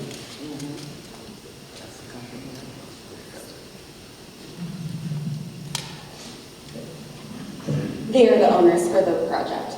And where are they located? They are headquartered in Israel. In Israel? Yes, sir. Okay. Who is Vitus Energy? Yep. Vitus Energy is the developer, and we are headquartered in Florida. You're located in Florida. Yes, sir. Who is SV Renewables? They are the parent company for Sunflower. The parent company of Sunflower. And who is Hallie Aldridge? Haley and Aldridge is an engineering and environmental consulting firm. That's where I work. And where are you located? I work out of our Bedford, New Hampshire office, but we have offices in Connecticut and all throughout New England. So, in part of your protocol on if there's something happening, is to, if you put up a sign on your fence that says, if you see something, call this number. Who's going to answer that phone? So typically, you're going to find the 24-hour remote operations center number on there is going to be the first line of defense when it comes to that. And who would that be? It would be us, FlexGen. I'm sorry? FlexGen, us. That would be you. Okay. So who's the responder? It'd be the HDA responding, and typically we would show up as soon as possible, as quickly as possible. So the AHJ is the authority having jurisdiction? Mm-hmm. And that's our volunteer fire department? Yes, sir. I see. But the sign says, if you see something, stay something. Does it also say, stay out? Yeah, I mean, the site's going to be controlled access anyways. I mean, there's going to be fence built around it to control access to it. If there's an emergency, there's going to be multiple numbers written on that plaque. This is in a residential neighborhood. I've had 2 heart attacks. I've died once. Guess what? When I dial 911, it's not out of town. I've got maybe 5 minutes. The people who live in this neighborhood, and I don't live in that neighborhood, however, I do breathe the air, and the air currents, have you studied the air currents that come over this site and where they go? No, sir. They follow to all of us, including people of Putnam and Palmer. Everyone who's not here is affected.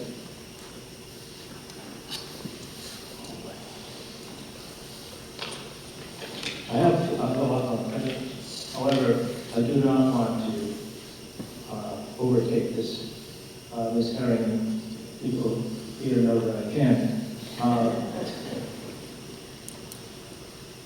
We're all very concerned. This could be very good for our community from a tax point of view. Oh, by the way, how much is the state of Connecticut going to pay you to put the batteries in this facility?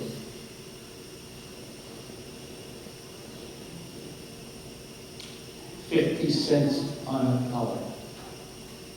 Right, so every dollar you spend, the state of Connecticut, if I understand the statute correctly, they're going to pay you 50 cents on each battery that you install. And every 3 years, what happens then? Do they pay it again? Oh, I guess it's a 10-year contract, isn't it? With the state of Connecticut. Is that correct? This is not a project that falls under the state contract program that you're talking about? It doesn't fall under the state statute of incentives? That's correct. Batteries? That's Does correct. not fall under that? That's correct. I see. Okay, I'm sorry. I think I'll let other people ask questions. But if you're going to come into this community, please, respect the people of this community. Make a presentation that people can read. I can't read that. The state statute requires you to have a handout for people who attend the meetings. And oh, by the way, the people of this community, 50% of which varies from year to year, are elderly. I don't know what the percentage is, but many of those people don't have access to the internet or how to read the information that you're saying is available 24/7 online. Okay? And I don't mean to be disrespectful. However, there are a lot of white kids in here, okay?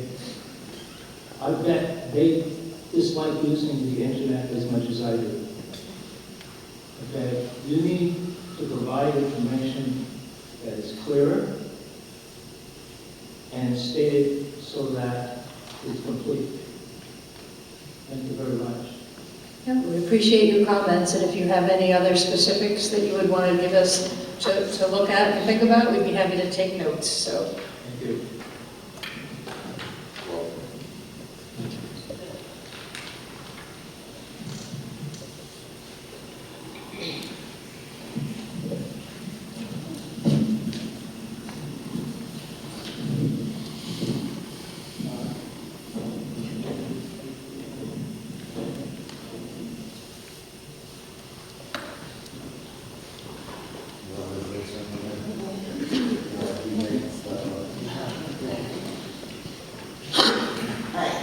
From the lake area. I'm actually from Windham, over on Route 6. And I only heard about this like 2 days ago by accident on my Facebook. So I'm just wondering why the Windham County in general, or the last Green Valley as we are known, most of it, there's only these many people here, so nobody else knows about this project. Just curious about that. Why did you send out flyers to everybody in all the surrounding communities? Seeing how it seems to me it's supposed to affect all of the surrounding communities, not just the local ones. Second of all, I got a few, I'm sorry, I've been waiting, saving them up, so as we go along here. Okay, so you said that there's going to be some kind of computer control of this or something. How is that hack-proof? Is it going to be hack-proof? We've seen a lot of those problems going on lately where grids have been hacked and other things have been hacked and things happen from that. You want to answer that? Sure. So with us having the ability to, in a sense, manipulate the grid system, we actually have to meet the ISO 27001 standard, which is a very stringent.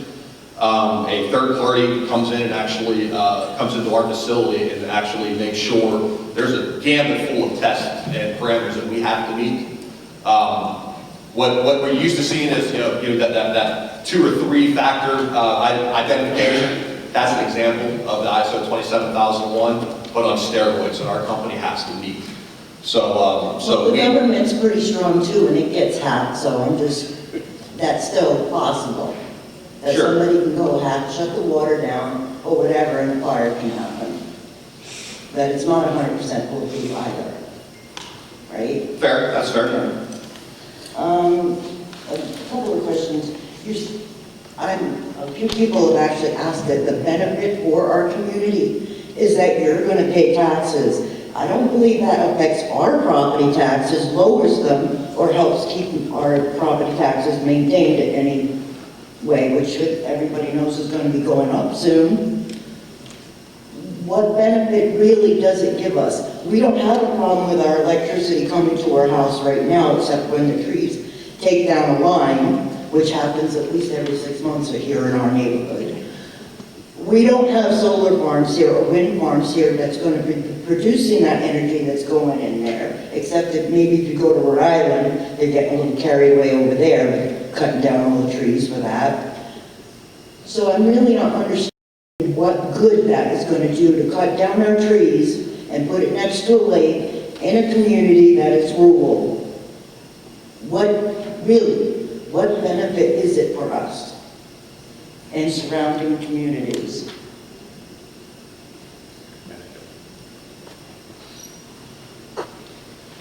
Well, the tax benefits are real in that. Excuse me, I can't hear you. The tax benefits are to the town, adding to the town's grand list,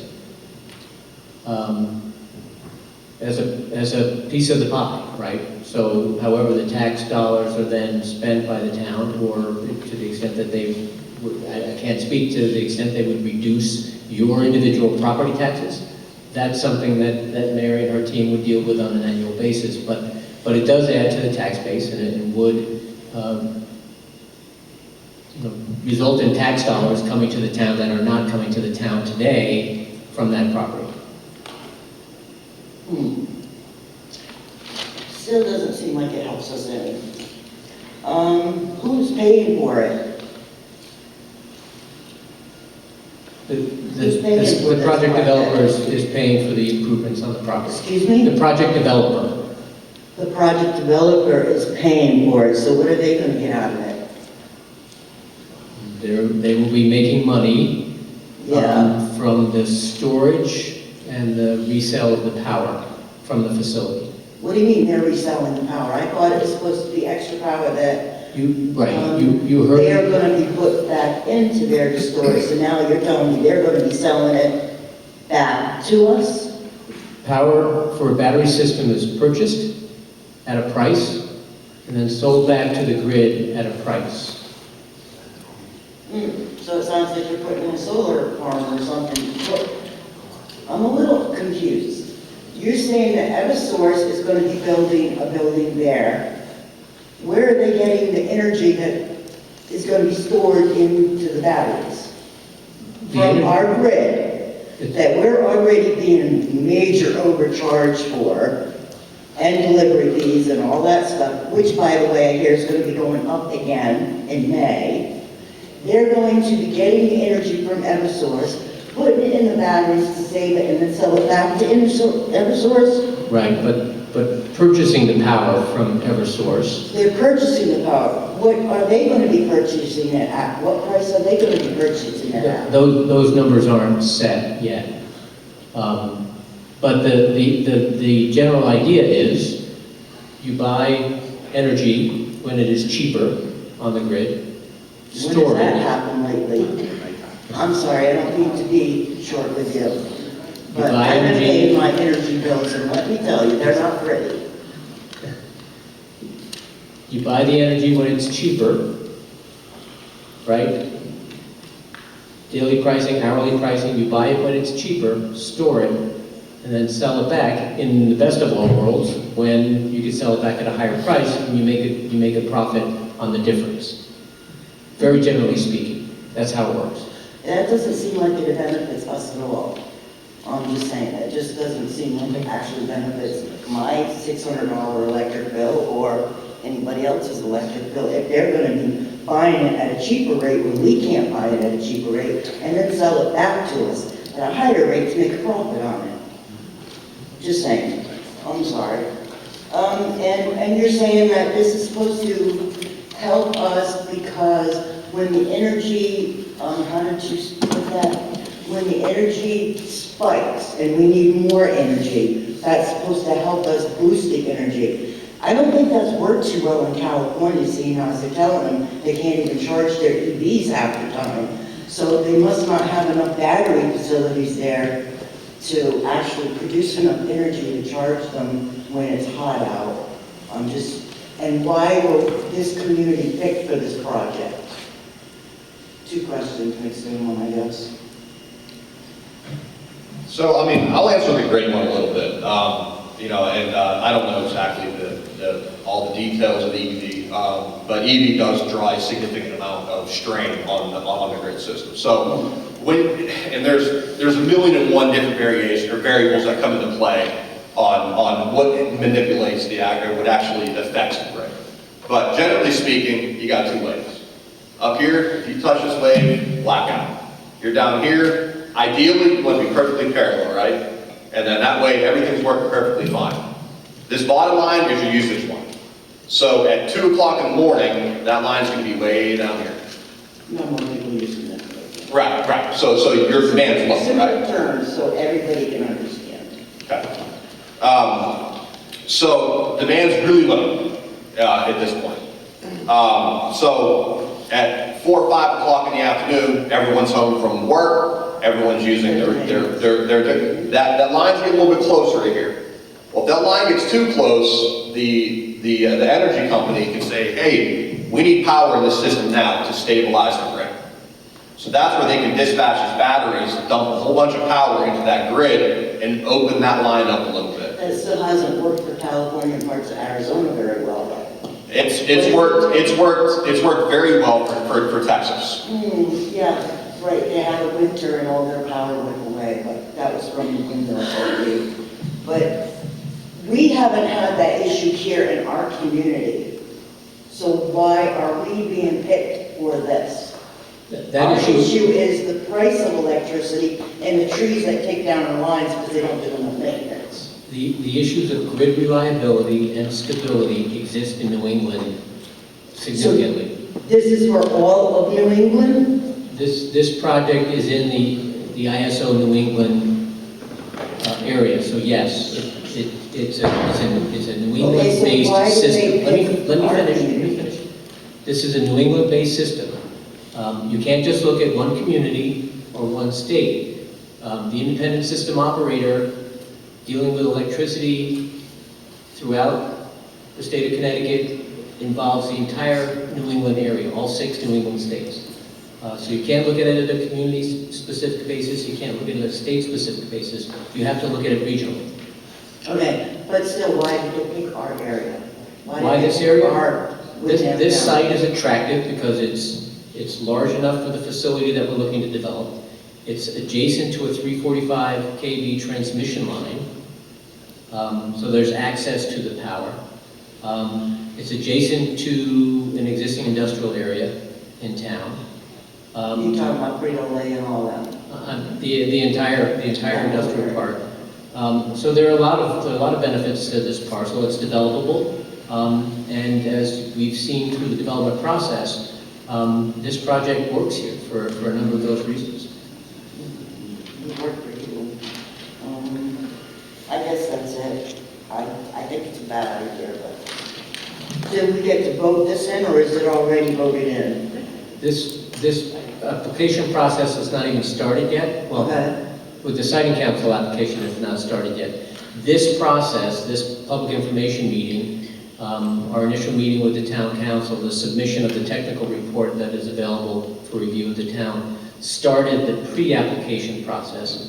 Once we file the siting council application process, it'll take them about 6 months to review the application and make a decision one way or the other. Ultimately, the siting council has authority, though, to make that decision. Yeah, well, can we make sure, though, that not just Dayville knows about it, but that Killingly, Brooklyn, Putnam, all the areas around our area here in Windham know about this project, because I don't think people do.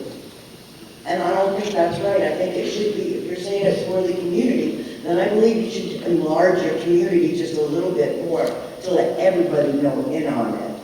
And, because it just seems fair to me to get more people involved, or that they acknowledge that this is going to be coming, whether we like it or not. I get the future. All right, thank you. I tried to be nice. I'm sorry. I'm very passionate. Did I do terrible?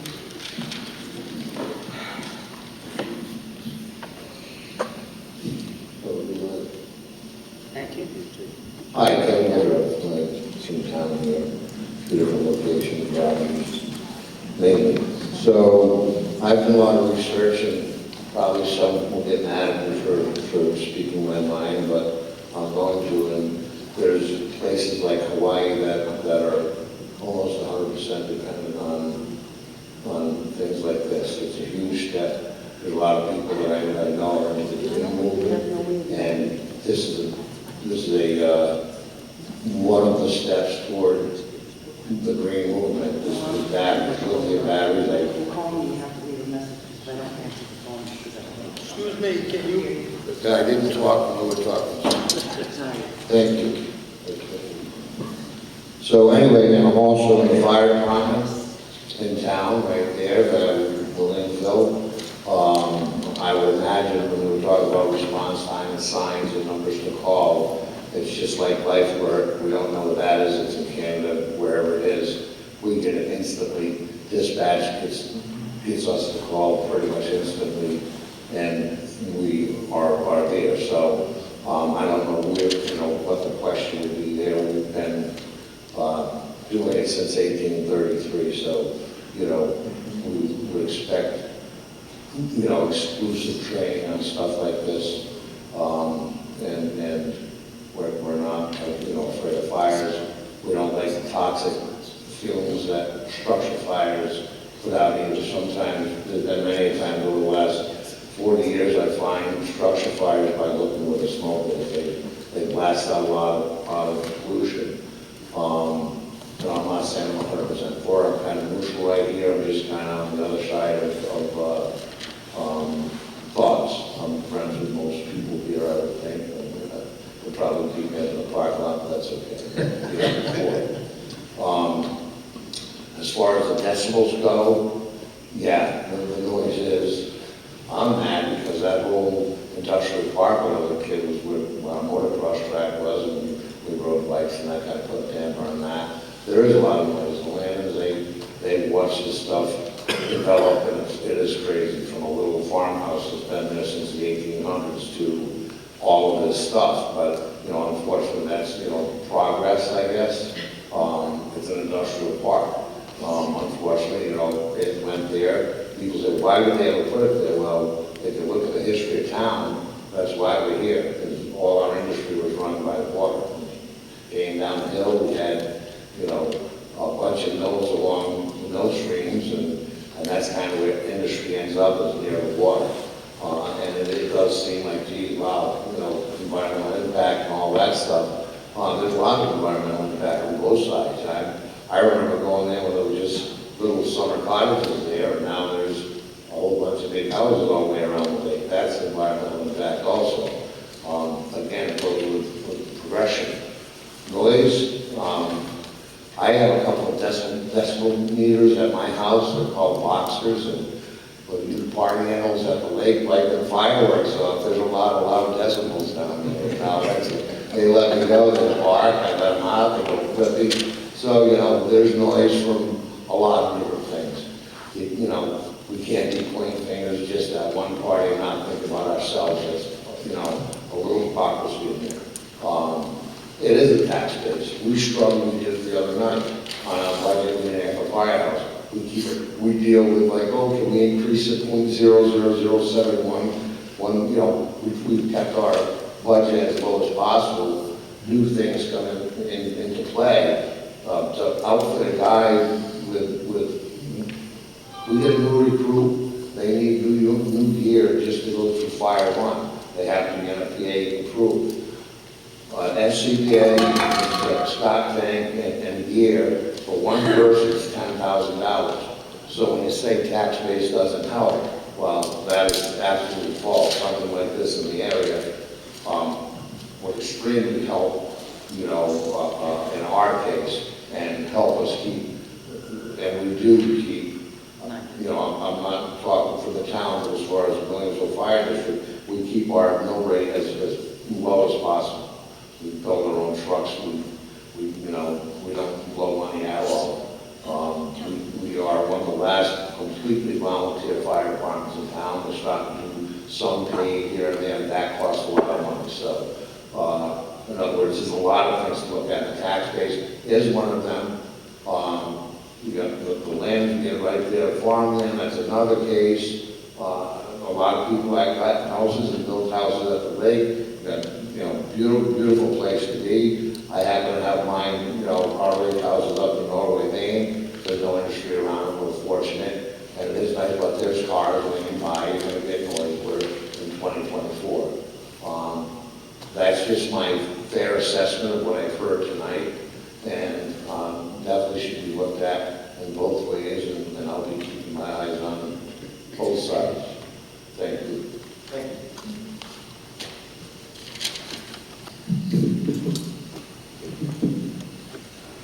Jason Anderson, 125 Lake Road. I also serve on the Killenly Town Council. I have a whole lot of questions, which is why I was trying to let as many people go before me as I could. To start with, as far as Viz Energy, what is your relationship to NTE Energy and to the previously proposed Killenly Energy Center power plant project? And when did Viz Energy come into being?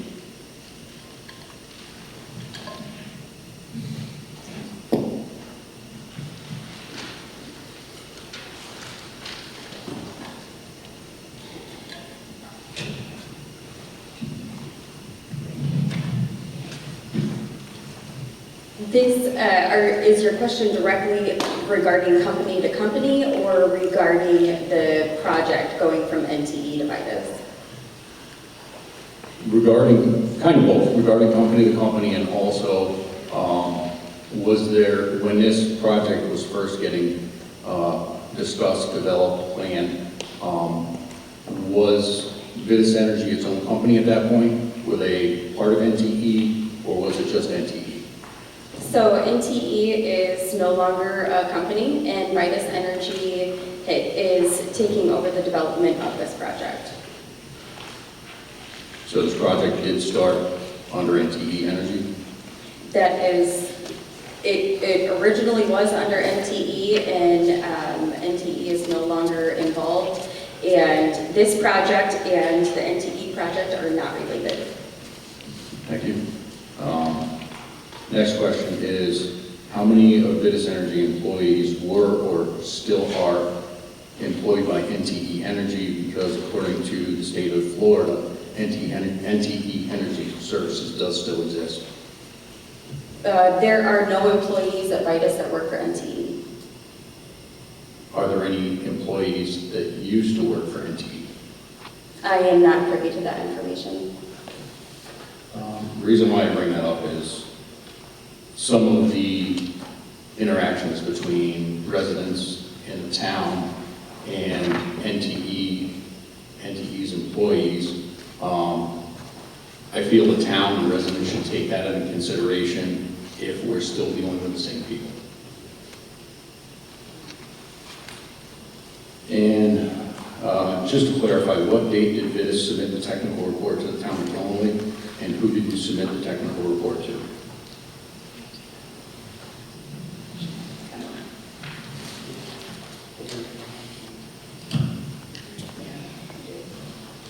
Can you give us just a minute for that one? We have that answer, but I don't have it. I don't have that exact date in front of me right now.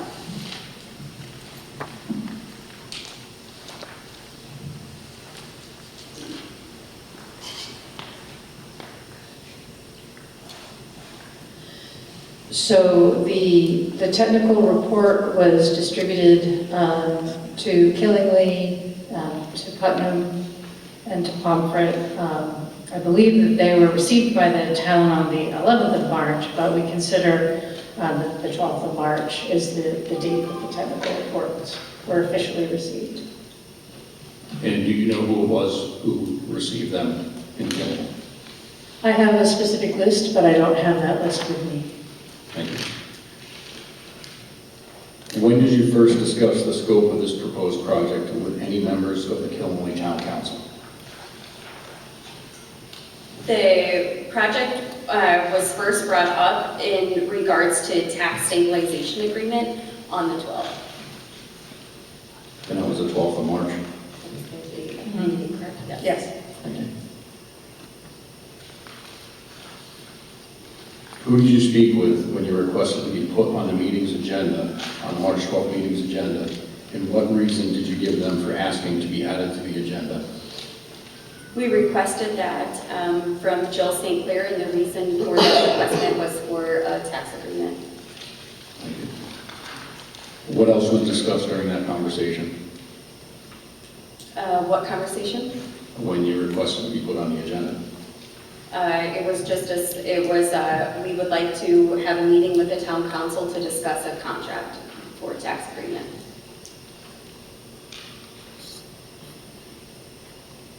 Now, when you had that discussion, did you request that the discussion be under executive session, or was it recommended by town staff that it be under executive session? If I can, I should probably answer that. I would have recommended it to be under executive session because it would be contract negotiation. Thank you. And that would have been confirmed by our town attorney. Thank you.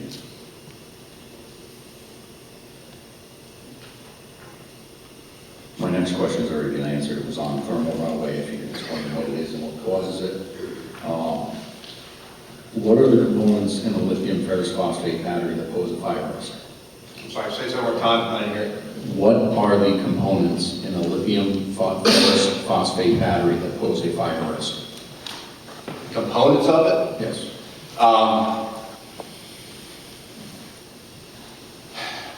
So if you break down, I'm trying to think about running through my head here. So if you break down what actual thermal runaway is, it's all the stored energy is uncontrolled. So ultimately the chemistry of the battery, the cells are overheated and they're bouncing around. Once it reaches that temperature, then it'll then go into thermal runaway. Puncture will cause it, if you trauma to it will cause it. But generally speaking, it's the cells overheating. Thank you. In the technical report, Vitis had said that they were actively developing more than 2 gigawatt clean energy power generation assets with around 800 megawatts solar and battery storage expected to begin this year. How much of that 800 megawatts is from solar? How much is battery storage? And I'm assuming that the 320 megawatts here is not included in that 800, because looking at the construction schedule, it showed starting construction next year. Yeah, I don't have the specific breakdown between the battery storage and solar. We have several projects across the United States that we are actively working on for solar and battery projects.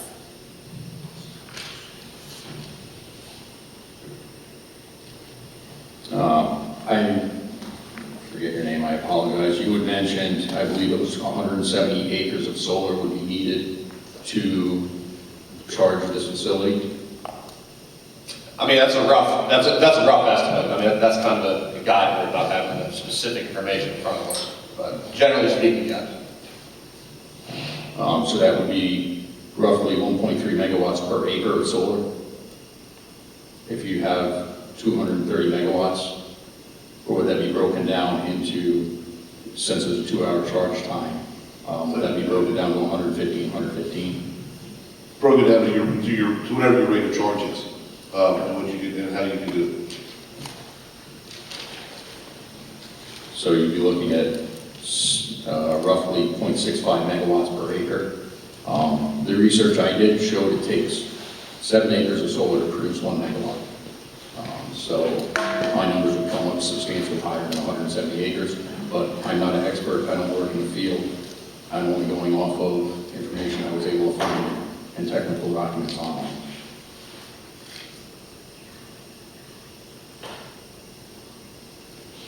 Trying to go through, I'm trying not to ask the questions that have already been answered to conserve on time here.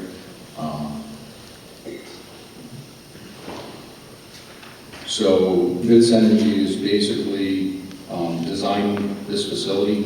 Vitis Energy would no longer own it once the facility is built. Would Vitis Energy then have no ties to this facility? It would only be SV Renewables, so Sunflower. yeah, Sunflower and SV Renewables. Yes, we are contracted to be the development manager on the project only.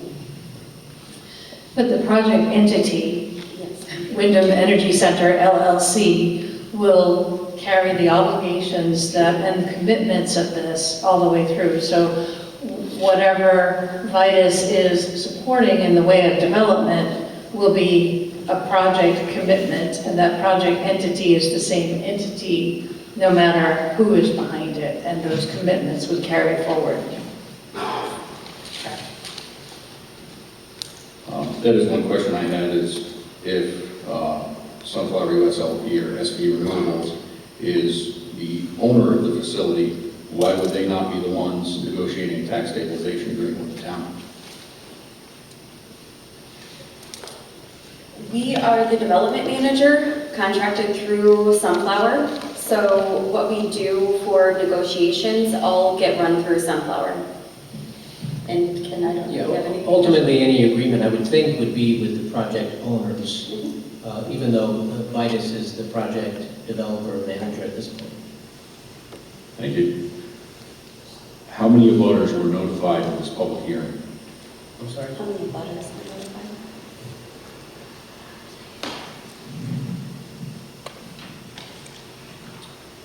Why don't you go to the next question, I'll look that up. Okay. So that we have that. Looking at the topographical map on figure 1 of the technical report, it shows, I believe it's a 60-foot elevation change across the project area. How much cut and fill are going to need to be done? Is this all going to be on one grade, or are you going to have multiple grades? The specifics of that will be identified further with the next design phase.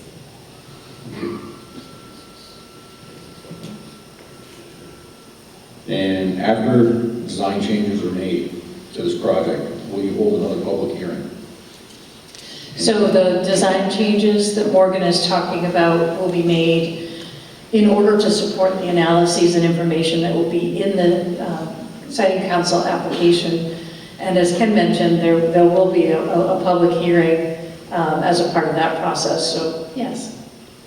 Thank you. Will you be implementing any type of forestry management plan for the buffer on the front of the property, considering how much issues we had due to bugs and trees getting damaged? If the trees die, are you just going to not leave anything, or are you going to plant more vegetation to take place of what's there?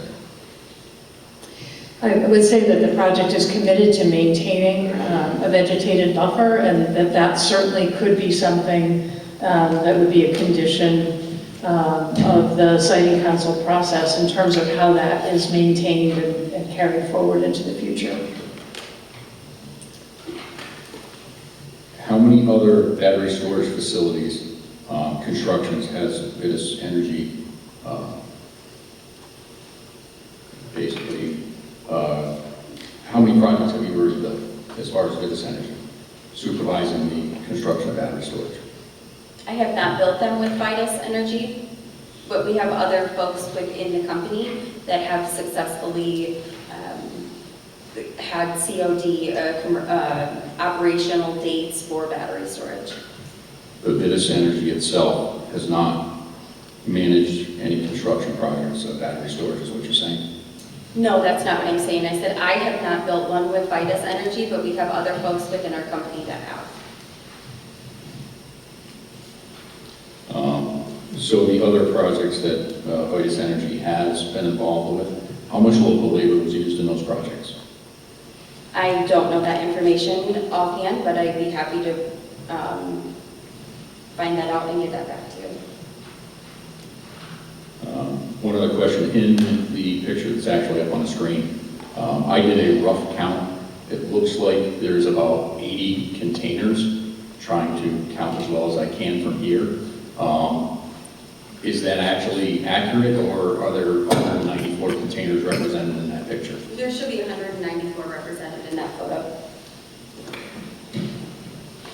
Are the containers different sizes from each other? Because Some of them are different sizes, yeah. So I'm assuming that's not quite to scale then. Now, this is our preliminary layout. And I think that about covers all the questions. Oh, one last question I have. As far as deciding to use the lithium ferrous phosphate batteries, did you look into either zinc ion or solid state batteries, which have a lot less risk of thermal runoff than the LFP batteries?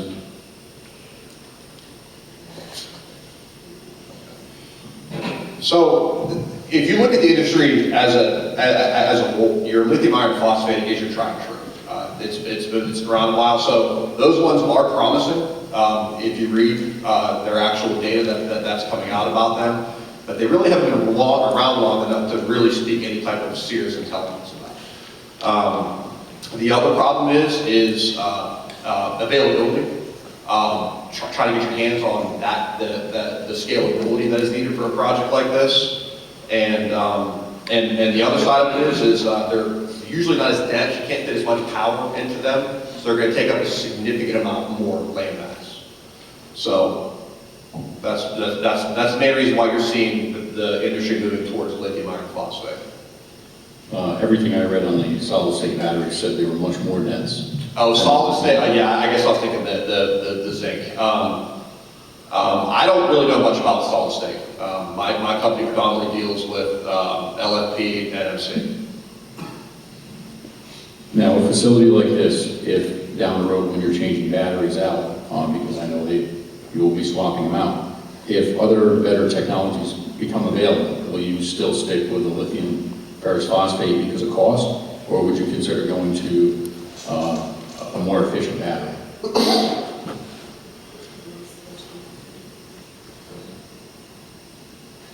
So, I mean, with this being a little bit of a newer industry, I know with the CATL Plus, they did do some new chemistries within the LFP to make it a little bit safer, a little more manageable. The degradation curve is more beneficial.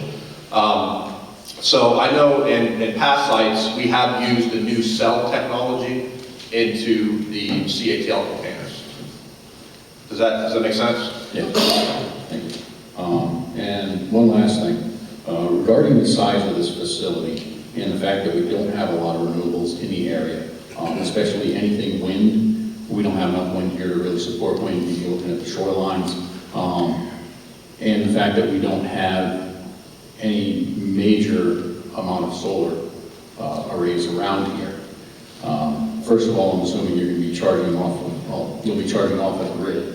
But if we don't have the renewables to support it, I'm assuming you would be then charging off of fossil fuel power plants, whether it be Millstone or Lake Road or whatever else is powering the grid if the renewables aren't available.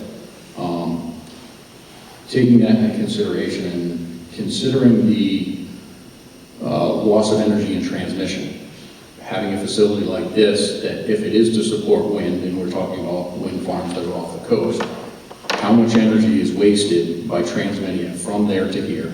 How much energy is wasted transmitting it from AC to DC? And then how much energy is wasted transmitting it from DC back to AC to bring it back onto the grid? Good question.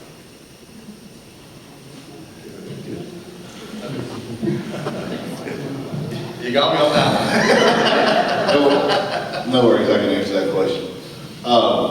You're going to have negligible losses transmitting from wind from the coast to here because of the way the grid is interconnected across the United States. No matter what ISO you're in, they are connected. When you convert AC to DC and the DC back to AC, depending on the size of your container, your power conversion system, you're going to lose roughly 1/32 of what you're trying to transmit to there. Your losses come through your transformer, not the conversion of the power. So when your transformer steps up from 34.5 down to 600 volts to go through there, that's where you're going to have your losses in your transformer. Depending on the rate at which you're doing that, Jason, is how fast and how much your losses are going to be. You can slow that down and you can speed that up depending on the demand of it. That's how that works. Now, would it be more efficient and have less loss if you were to have battery storage facilities at the locations where the renewables are, rather than having one central location? The answer to that question is absolutely not. You want your renewable, your batteries that provide the instantaneous power closer to your substations rather than closer to where your renewable sources are. We can't control where the wind blows, but I can control where we want to strategically place battery sites where they make sense for stability in the grid. Just like for y'all's wind is near the coast. In Texas, our wind is up in the northern part of that facility. We can't put any down by our coast because we don't have a lot of wind in California and everywhere else. So we put our batteries next to our substations because we can pull that negligible losses from those places to the batteries and store them to where they make the most sense for distribution across the grid. As long as we put them relatively closer to substations. Now, don't most utility scale renewables have substations on site? On a transmission level, yes, they do, because we have to step up to a transmission level voltage from 34.5 to 142 kV, 140 whatever kV. On a distribution level, we still put them next to substations because we can provide them that. They don't, your lower level distribution battery sites do not have substations on site because they're put it at a 12.45 kV, which is what residential comes into your CPTs, right? So we don't have that on there, but you still put them local and close to substations to hold that substation up and provide power distributed how the substation works. I do have one question, and this is for Vitis Energy. When NTE was proposing the natural gas facility at this location, they had negotiated a community environmental benefits agreement with the town of Killenly. Would that be something that Vitis would be willing to do? So these are two extremely different projects. This is a much smaller scale, and We haven't talked about that, primarily because of the size of the project and the overall impact. This project's environmental impacts are significantly less than they were for the previous project. So we can talk to you about it, but I'm not sure it's justified in this instance. Thank you. And just to answer your first question, Mr. Anderson, that according to the town's GIS mapping, there are 10 direct abutting properties to the entire 62-acre parcel. And how many of those were notified about the public hearing? All of them. You directly notified them? Yes. Okay, thank you. And that's all I have. Thank you.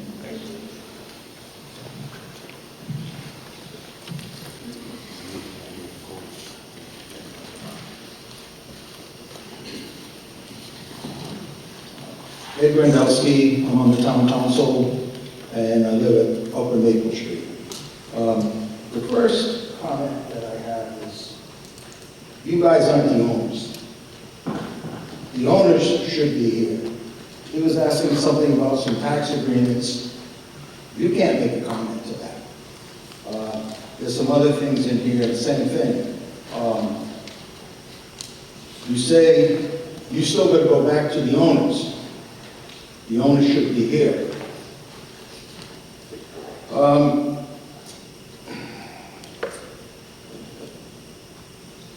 In your comments on the technical document, it talks about research identified the town of Killenly POCD 2020 state detail. The Killenly's interest to continue to support growth in its designated commercial and industrial areas. This is not in the designated industrial area. I have the planning and zoning map. And this is considered rural development. So You are correct that it is zoned that way now, but that prior document did identify this area as... the prior document has no bearing on what's going on right now. Because it was, okay, you want to talk about that, then we'll look at... Simply saying that that was what was referenced and that was what was intended. Okay, well, there's some other information that you reference a particular state statute.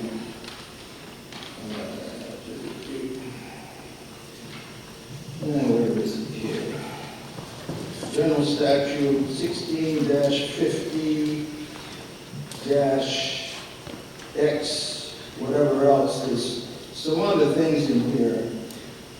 And in the state statute, which I don't think you really read clearly, let's see, it's 1650XD. Any town, city, or borough, zoning commission, and inland wetland agency may regulate and restrict the proposed location of a facility as defined in whatever else. So I think people miss that point. everybody says that the siting council totally overrules it, but in the language here, may. So I think we have a bigger play than what was identified during the NTE project. I was on the town council when the NTE project came forward. We were given a lot of bad information by our town manager at that particular time. I think had this came forward sooner, I think there would have been a different outcome. Let's see, what else do we have here? If I could just address that point, the requirements of 1650XD, the regulating restrict order process, gives the municipality the opportunity to present the siting council with orders. Ultimately, the jurisdiction does remain exclusively with the siting council. However, for power generating facilities, and in this case, energy storage facilities, that same process exists, the same process that NTE went through, where orders or recommendations can be issued by the town and then given to the siting council as a part of their process for consideration in its ultimate decision. Well, I think we're going to be pushed just a little bit. I just want to be clear on some of the things that we missed the last time, that I don't want to be caught on the short end of the stick. So maybe that's where I'm coming from. There was something on page 5 of your document. You're talking about an integrated cooling system and a glycol system, and someone earlier was talking about a containment structure. And then if there was going to be a containment structure for that, let me see, too many things happen tonight, but whatever. There was not a containment structure per se, but your stormwater runoff system would be the containment. For the glycol system, I think you were talking about that being a closed system and... Yeah, but if we have a runaway nightmare, I'm talking a runaway nightmare, and our friends from the Williamsville Fire Department come there, they look at your phone number, what do we do? I mean, you're 1,000 miles away, we can have a major catastrophic failure. Everything you're saying, we're not going to have a catastrophic. When you get to that point, we're going to get shafted. We have a person that owns a farm over here. They're on the downstream side of this. So maybe it's a minimal system. Is there a containment for that type of liquid so that it doesn't get into the storm runoff scenario? So when you look at the actual quantity, now if you're asking, is there an official containment system that's built specifically to hold the glycol, the answer is no. But if you look at the actual design, just the way that the cabinet's built, there's a void underneath it. And the quantity of glycol fluid is not going to fill that void all the way to the top where it's going to pose a significant environmental hazard. So you're saying there is a containment and it's adequate. I just want to make sure that there's containment adequate to hold this type of material. The material... And no, that's that. But again, when you throw the fire department on top of that, when you have no one on the site, you have no one on the site, 1,000 miles away. I think you made the comment a couple of weeks ago, I'm going to have to get the first flight out. That's 2 days to get here. So you take the worst case scenario, we have a nightmare, potential nightmare to happen. So, okay, say you're going to put a containment dike, I'd be happy with that. You know, that's going to handle whatever that might be. I mean, I built containment dikes all over the place. I put them where you're going to make them fit wherever they have to go. Mostly I do it in concrete or whatever. Or for the biggest part, I repair others that are failed. So I make sure they work. And this is something that the overflow from this scenario, it's like I said, hopefully it's not a catastrophic scenario, but we got to be prepared for that. Let's see what else do we have here.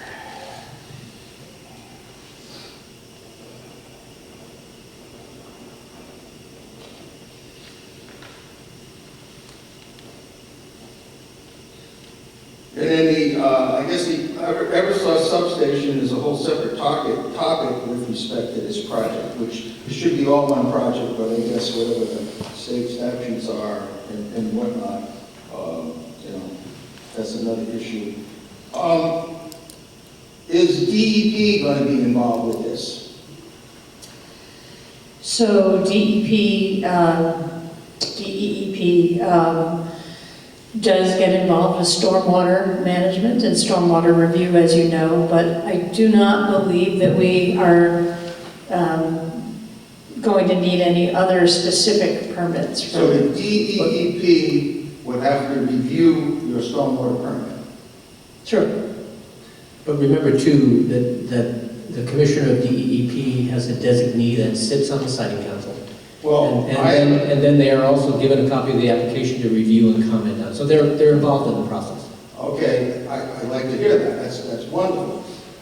Town of Killingly, WPCA, we filed a request for a permit renewal 2 years ago.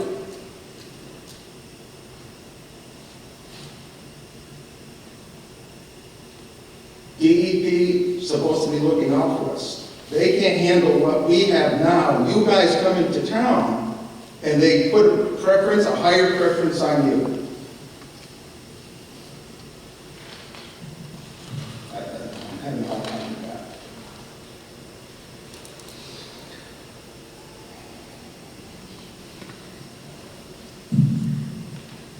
So under, I guess on page 12, 4.411 emergency response.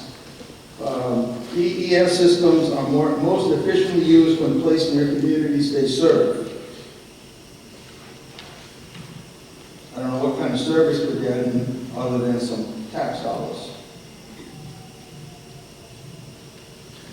And then noise issues, I mean, we're talking we have a 30% design. Well, these cabinets are already designed, I believe, right? They're already, you're buying cabinets. Well, why is not the noise and everything else, all the fans, all that should be readily available? So we're talking about a design. So the important thing about how those pre-designed modules come together is where they are. And so there were some questions asked, I think, about, will it all be on one level, or will there be some staging and staggering of the elevation? And all of that is really important, not just the specific locations of the individual equipment components, but what their elevations are, what their heights are, and how they may combine noise and how they may block noise from each other. And so that's why we're looking for this additional level of design prior to the noise assessment. And then 4.11.2, local fire authority to approve larger energy capacity and smaller energy separated distances, Well, again, as someone said, our local fire authority are volunteer fire departments.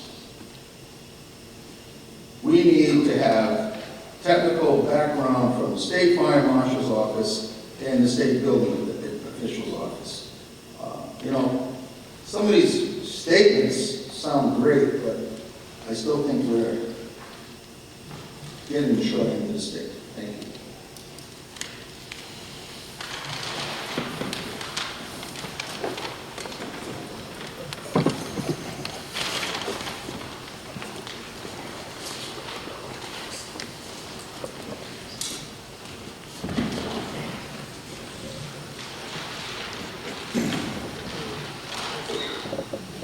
Andy Whitehead, 81 Gloria Ave. Question for you. So this project, if the siting council agrees with your project and approves it, we have no choice, correct? We only can voice our opinion. Ultimately, it's up to the siting council. And the siting council, just so everybody knows, is not us. It's not the town council, it's the state council. That's right. They have the exclusive jurisdiction over the facility, subject to regulate and restrict orders, recommendations, and requests made by the municipality. That's right. So right now, we really have no choice, only a voice. You have a voice, yes. Okay. Now, do you have any of these battery facilities in Connecticut as right now? No, You have one in Massachusetts, you said? I built one in Massachusetts. But for the current owner, no, for Vitus, we do not have a current facility in Massachusetts. do you have one in New England at all? No, sir. Where's the closest one? We are working on several facilities across the United States. I don't know where I could tell you the closest one is right off the top of my head. Do you have one complete? Vitus Energy, it does not have a current one complete. Do you have any tax agreements that we could base it? I mean, we're talking about money. I mean, all of a sudden, Sure. you know, it all comes down to what the town people want, what they want to put up with. And I'm sure there's some kind of value engineering the town has to do. Do you have any idea what you're paying the towns per megawatt? Yeah, so the contract negotiations for tax agreements are confidential. So They're not confidential for other towns. So once that tax agreement is set, it's public knowledge, correct? I don't have that information. So you don't have any other tax agreements for any other properties that you're working with right now? We have tax agreements in play for other projects, but it's all relevant on the size of the project, the location of the project, so any of that information can't be, you're comparing apples to oranges. No, I'm comparing megawatts to dollar value, right? Your battery storage, you're gonna get so much per megawatt selling back the power. Your income is based on capacity, correct? The income may be based on capacity and output from the batteries, but the tax agreements, and I don't negotiate tax agreements, but my understanding is the tax will be based on the taxable equipment on the property. So that has a value that is then taxable by the municipality. The tax agreement simply, instead of relying on the regular taxation function based on value of the property and value of the equipment, the project developer and the town would come to an agreement on some other way of establishing value for that same equipment, or establishing a rate for that equipment, as I understand it. It just seems like this is all premature. You're talking about 30% documents, contract documents, which is not even close to the design phase. It just seems like, and as Ed had said, there really should be a representative from the owners. I understand you're the owner's rep, but there should be somebody that has the decision authority to give better answers. You know, this seems completely premature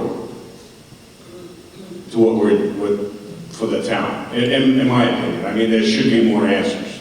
Well, the tax agreement is a separate issue than the development project that we're talking about through the siting council, right? The siting council doesn't care what Vitus, SP Renewables, Sunflower Renewables does as far as a tax agreement on the project with the town of Killingly. The siting council is concerned about the public benefit associated with the facility and balances that against the environmental effects. They don't deal with tax issues. That's something that's strictly between the town and the developer. Right, and what I'm saying is the developer should be here. The owner, the owner. Somebody that can make a decision, could give a solid answer, should be here. But I'm sorry, the solid answer on the tax agreement? Right, some kind of idea. I mean, because right now it's basically, here you go, town of Killing, you get it no matter what. Hopefully you come up with a tax agreement that will benefit the town, really. We really don't have any negotiation, because you're basically throwing it at our town. Well, I'm not Yes or sure- no, right? I'm not sure I agree with that. Well, if the siting council says yes, we really only have a voice of an opinion. We only can go to the meeting and voice our opinion. They they ultimately have the decision on what the town is going to get. Not as far as tax dollars, no. They ultimately decide whether the project satisfies their criteria, right? And if they approve the project, then the project can move forward. What ultimately the project owners have to pay to the town for taxes is a completely separate issue. I mean, it's possible that the town and the developer or the owner can't reach a tax agreement, right? And then the town assesses the project as it would any other use like it. And then what happens with that? Then the owner would argue, if we come up with an assessment that we think is fair, and the owner doesn't think it's fair, then we're in litigation. Am I correct on that, Mayor? Then the owners can take advantage of whatever legal means that they have in front of them. If they don't- So in all due respect, we're stuck with the project if it goes through the siting council. It's kind of the point I'm trying to make. Whatever happens with litigation is not your problem. You guys are the developers. Well, all I'm saying is that the tax agreement issue and the siting council development and approval of the project are completely separate. I understand it, but we're basically, Mayor, can you help me out with that? Well, okay, so right here, today's meeting that they're doing, their public information meeting, is with really, as the project relates to the application into the siting council. That application has nothing to do with the tax agreement, and the council would be potentially working through a negotiation or deciding that they don't want to work through a negotiation. That's a separate conversation than the application through the siting council.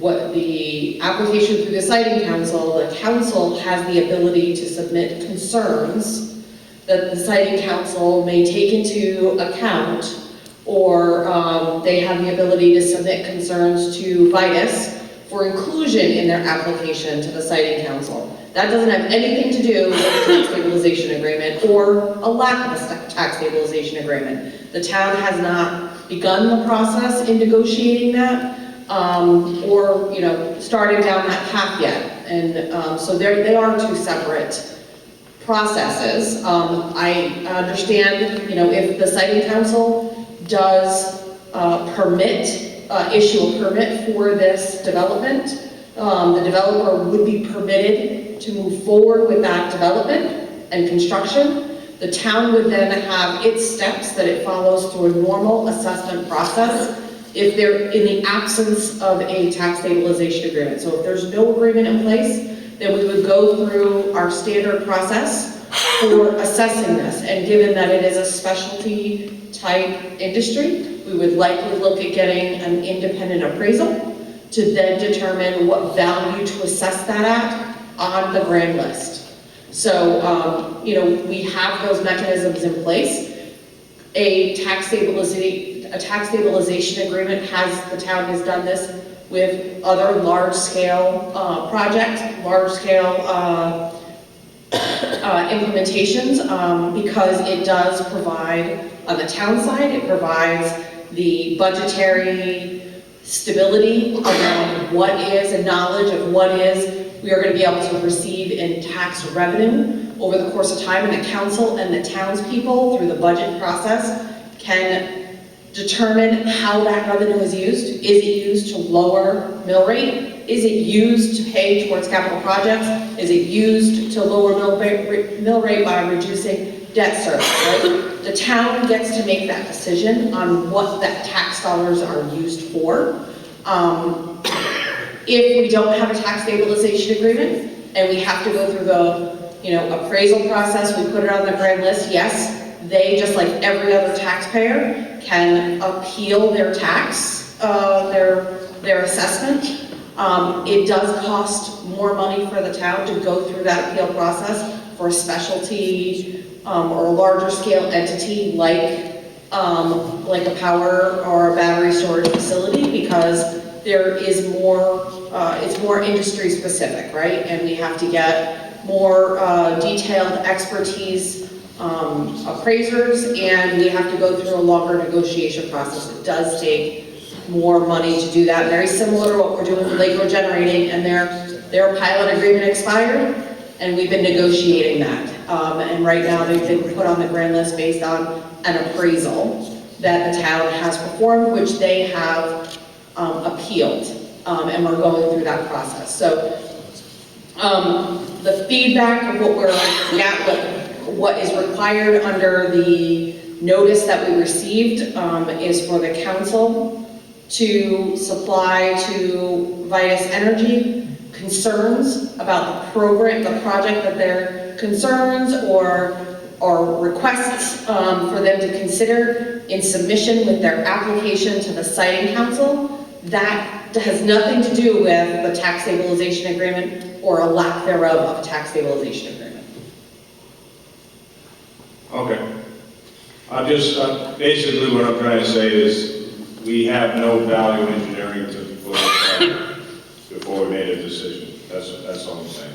Yeah, I We understand. don't have somebody that can answer any of the questions. Yep. I mean, do these people, you know, the townspeople want something next to their house? Yep. Where it's not gonna benefit them? That's all. You know. Right, there was a lot of That's basically all I'm saying. Yeah, there's a lot of questions that are still left to be answered with like noise and you know, a lot of those stormwater still has to be developed. There was a lot of questions that I'm sure the council will deliberate on as far as recommendations, concerns, things like that they will be submitting into the company for that consideration. But again, the council as a body will need to meet to discuss that. Right. It's just my opinion that we're coming in with 30% drawings is kind of ridiculous.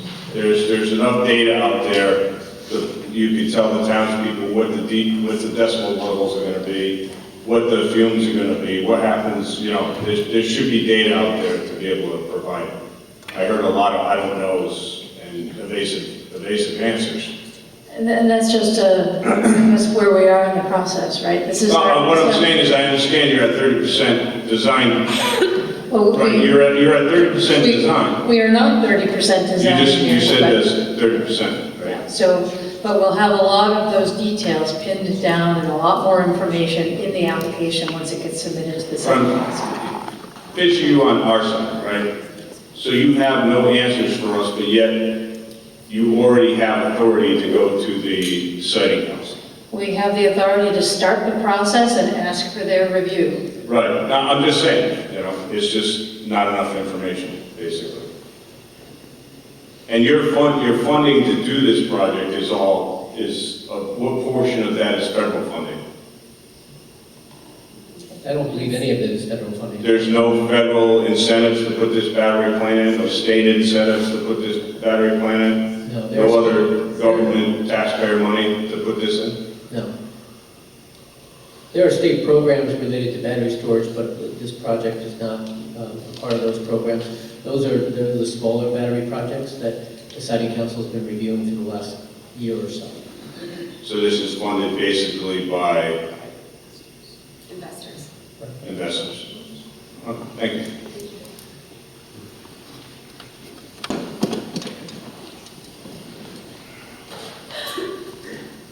Michelle Murphy, I'm also on the town council, but I'm probably just going to speak as a citizen. I really don't like that we don't have any say. I think that stinks.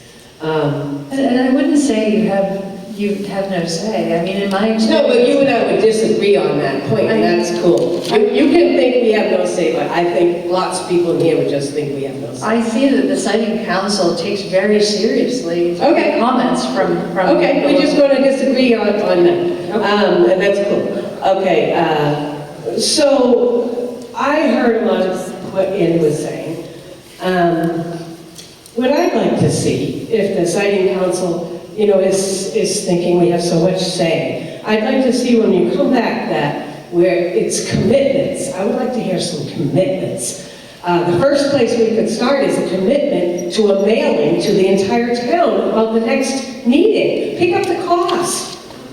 well, why should any of that fall on the town? Send out a postcard that we're gonna have the thing, and then you can hear what everybody thinks. You might get the whole hall saying, yeah, we want this, but we don't know. So that, I'd like to see that commitment. I'd like to see a commitment to mitigating the sound, not we're gonna do this and that. I wanna see that in writing. I wanna say, yeah, we heard you're gonna make sure that doesn't happen.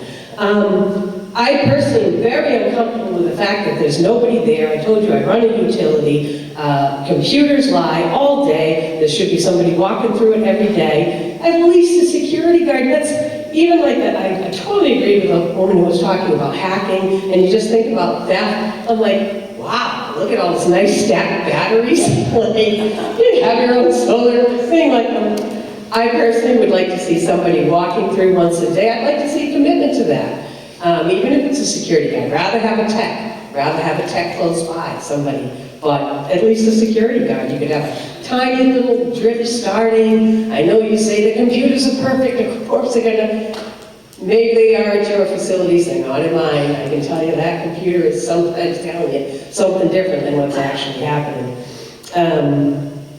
I personally would like to see a commitment to building, so I didn't quite understand the thing about not putting on the other side of the street, because in here it had a different color map, and one of the things was on a different side of the street. So I don't know if you picked that. So that map was talking about alternative locations that were considered and not selected. Okay, cool. So I personally would like to see a commitment to build only on the industrial site and not on the residential site, because it's residential, if we have any say.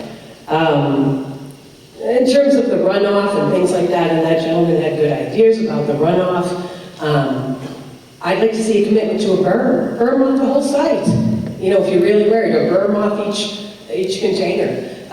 In terms of the poisonous gas, you must be able to put some type of little scrubber stack.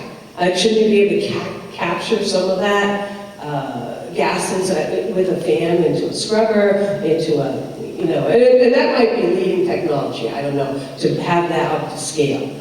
But we do all kinds of capturing hydrogen sulfide all the time. You know, there's going to be some way to do it, but maybe we're not up to scale on that.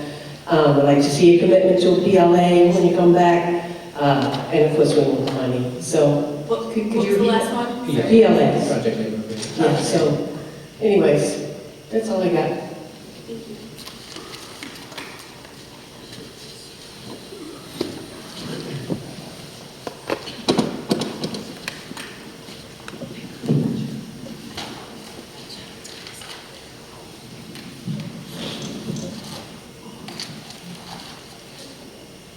Could you go back to your illustration? John Lavelle, 57 on the road. Could you go back to your overview site plan, please?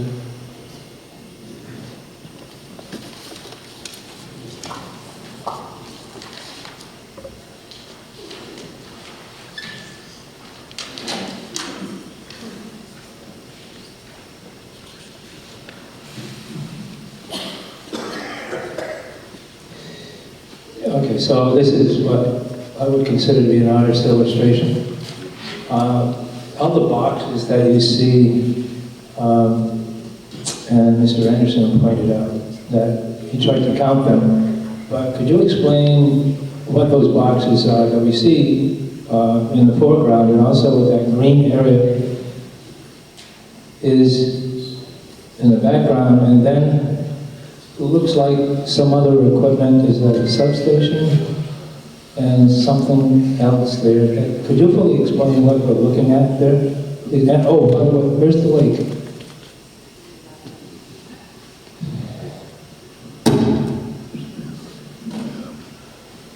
The rectangle piece for your battery containers. Do you have a pointer that you could use so people can understand what you're pointing at? The battery containers, proposed stormwater area, our substation, and Eversource's planned substation. And where is Lake Road?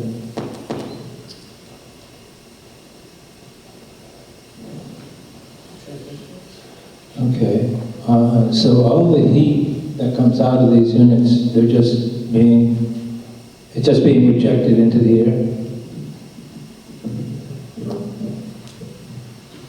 So when you're referencing the heat, you're talking about just the normal operating temperatures of the things? Yes. To answer that question, the fans will eject it out into the air, yes. So, but it's not a substantial number where it's going to be anything worth talking about. the heat that's generated in these units is generated how, as you're charging batteries? I'm sorry, ask that one more time? Where does the heat come from that's being rejected from these units? Just the normal operations of the batteries will produce a level of heat. Sun coming down, hitting on thing, can manipulate the temperature inside of there. But it's just the general operation of the batteries, the charging and discharging and the moving of those modules will generate heat. Do you know how much heat is being rejected overall?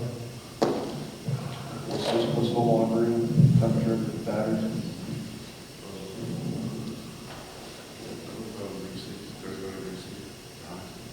The highest we see the actual normal operating temperature of the battery is about 35 degrees Celsius. 35 Celsius. Okay, so. But again, I mean, but that number doesn't correlate to what's being pulled out of that cabin. That's where the thermal management system is coming into play. That glycol, that coolant system that you have in your car, that's cooling it down. I mean, I don't have an exact number of the temperature that's coming out of these fans. But I mean, I've stood in front of them personally and put my hand there and go over that fan, and it's not even, the heat coming out of there is marginal. So there's no opportunity to recapture the heat? Sorry? No opportunity. No, I'm sorry, no, we don't recapture the heat. Sir, I just want to clarify, my left hand was not operating appropriately. Here's Lake Road, this is the S curve here. So Lake Road is here, and the S curve over here. The transmission line, the current transmission corridor is here. And where are the adjacent residential, the houses? They're over here on this side. I can go back to. So thank you. Here's the parcel. This will kind of help you understand the adjacent parcels from there.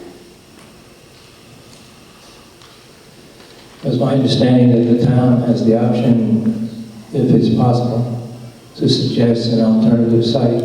I don't know if you do or not. It would be, from my point of view, preferable if you could locate this in a non-residential area. With reference to the choices that the town has, the state statute says that any town, city, or borough, zoning commission, and inland wetlands agency may regulate and restrict the proposed location of a facility as defined in subdivision 3 and 4 of subsection A of section 16-50I, which you reference. Such local bodies may make all orders necessary to the exercise of such power to regulate and restrict, etc. So, that may be a little vague, but it's pretty clear that the local municipality does have an option to restrict and regulate in terms of the siting and the restrictions that may be made for the facility. Last question I have is, in negotiating the terms and conditions of a tax agreement, will those negotiations take place in public? I think I know the answer to that, but I know a number of taxpayers that would really like to see that happen in public so that it's obvious as to what's going on. Thank you for your presentation.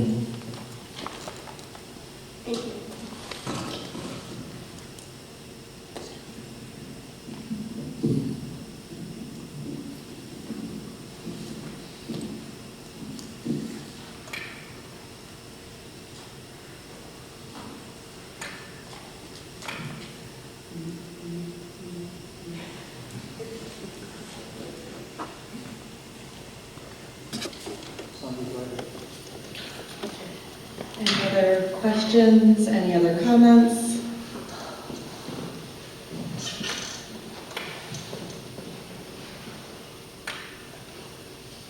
Jason Anderson, 125 Lake Road. In regards to noise, if the town's noise ordinances are more restrictive than the state, which ones are you going to follow, the state or the town? Well, they are very similar, but what we tend to do and what we will try to articulate in our analysis is try to take the more stringent element of each and apply the more stringent view. Thank you.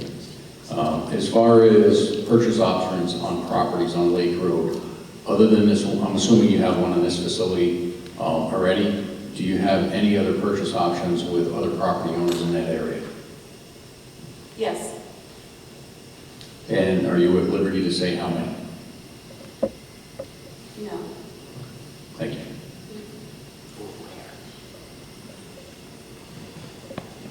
Any other questions, comments? Okay. Seeing none, we will be closing the public information hearing. We've been gathering information. You'll notice that there was a videographer in the back. Thank you very much, videographer. This video will be uploaded to the town's YouTube, and a link will be posted on our Facebook page, so you can share that widely so people can hear all of the fantastic questions that everyone came here with, and the responses from the company. And I appreciate everyone coming out and providing their point of view and their opinions. It's greatly appreciated. Thank you.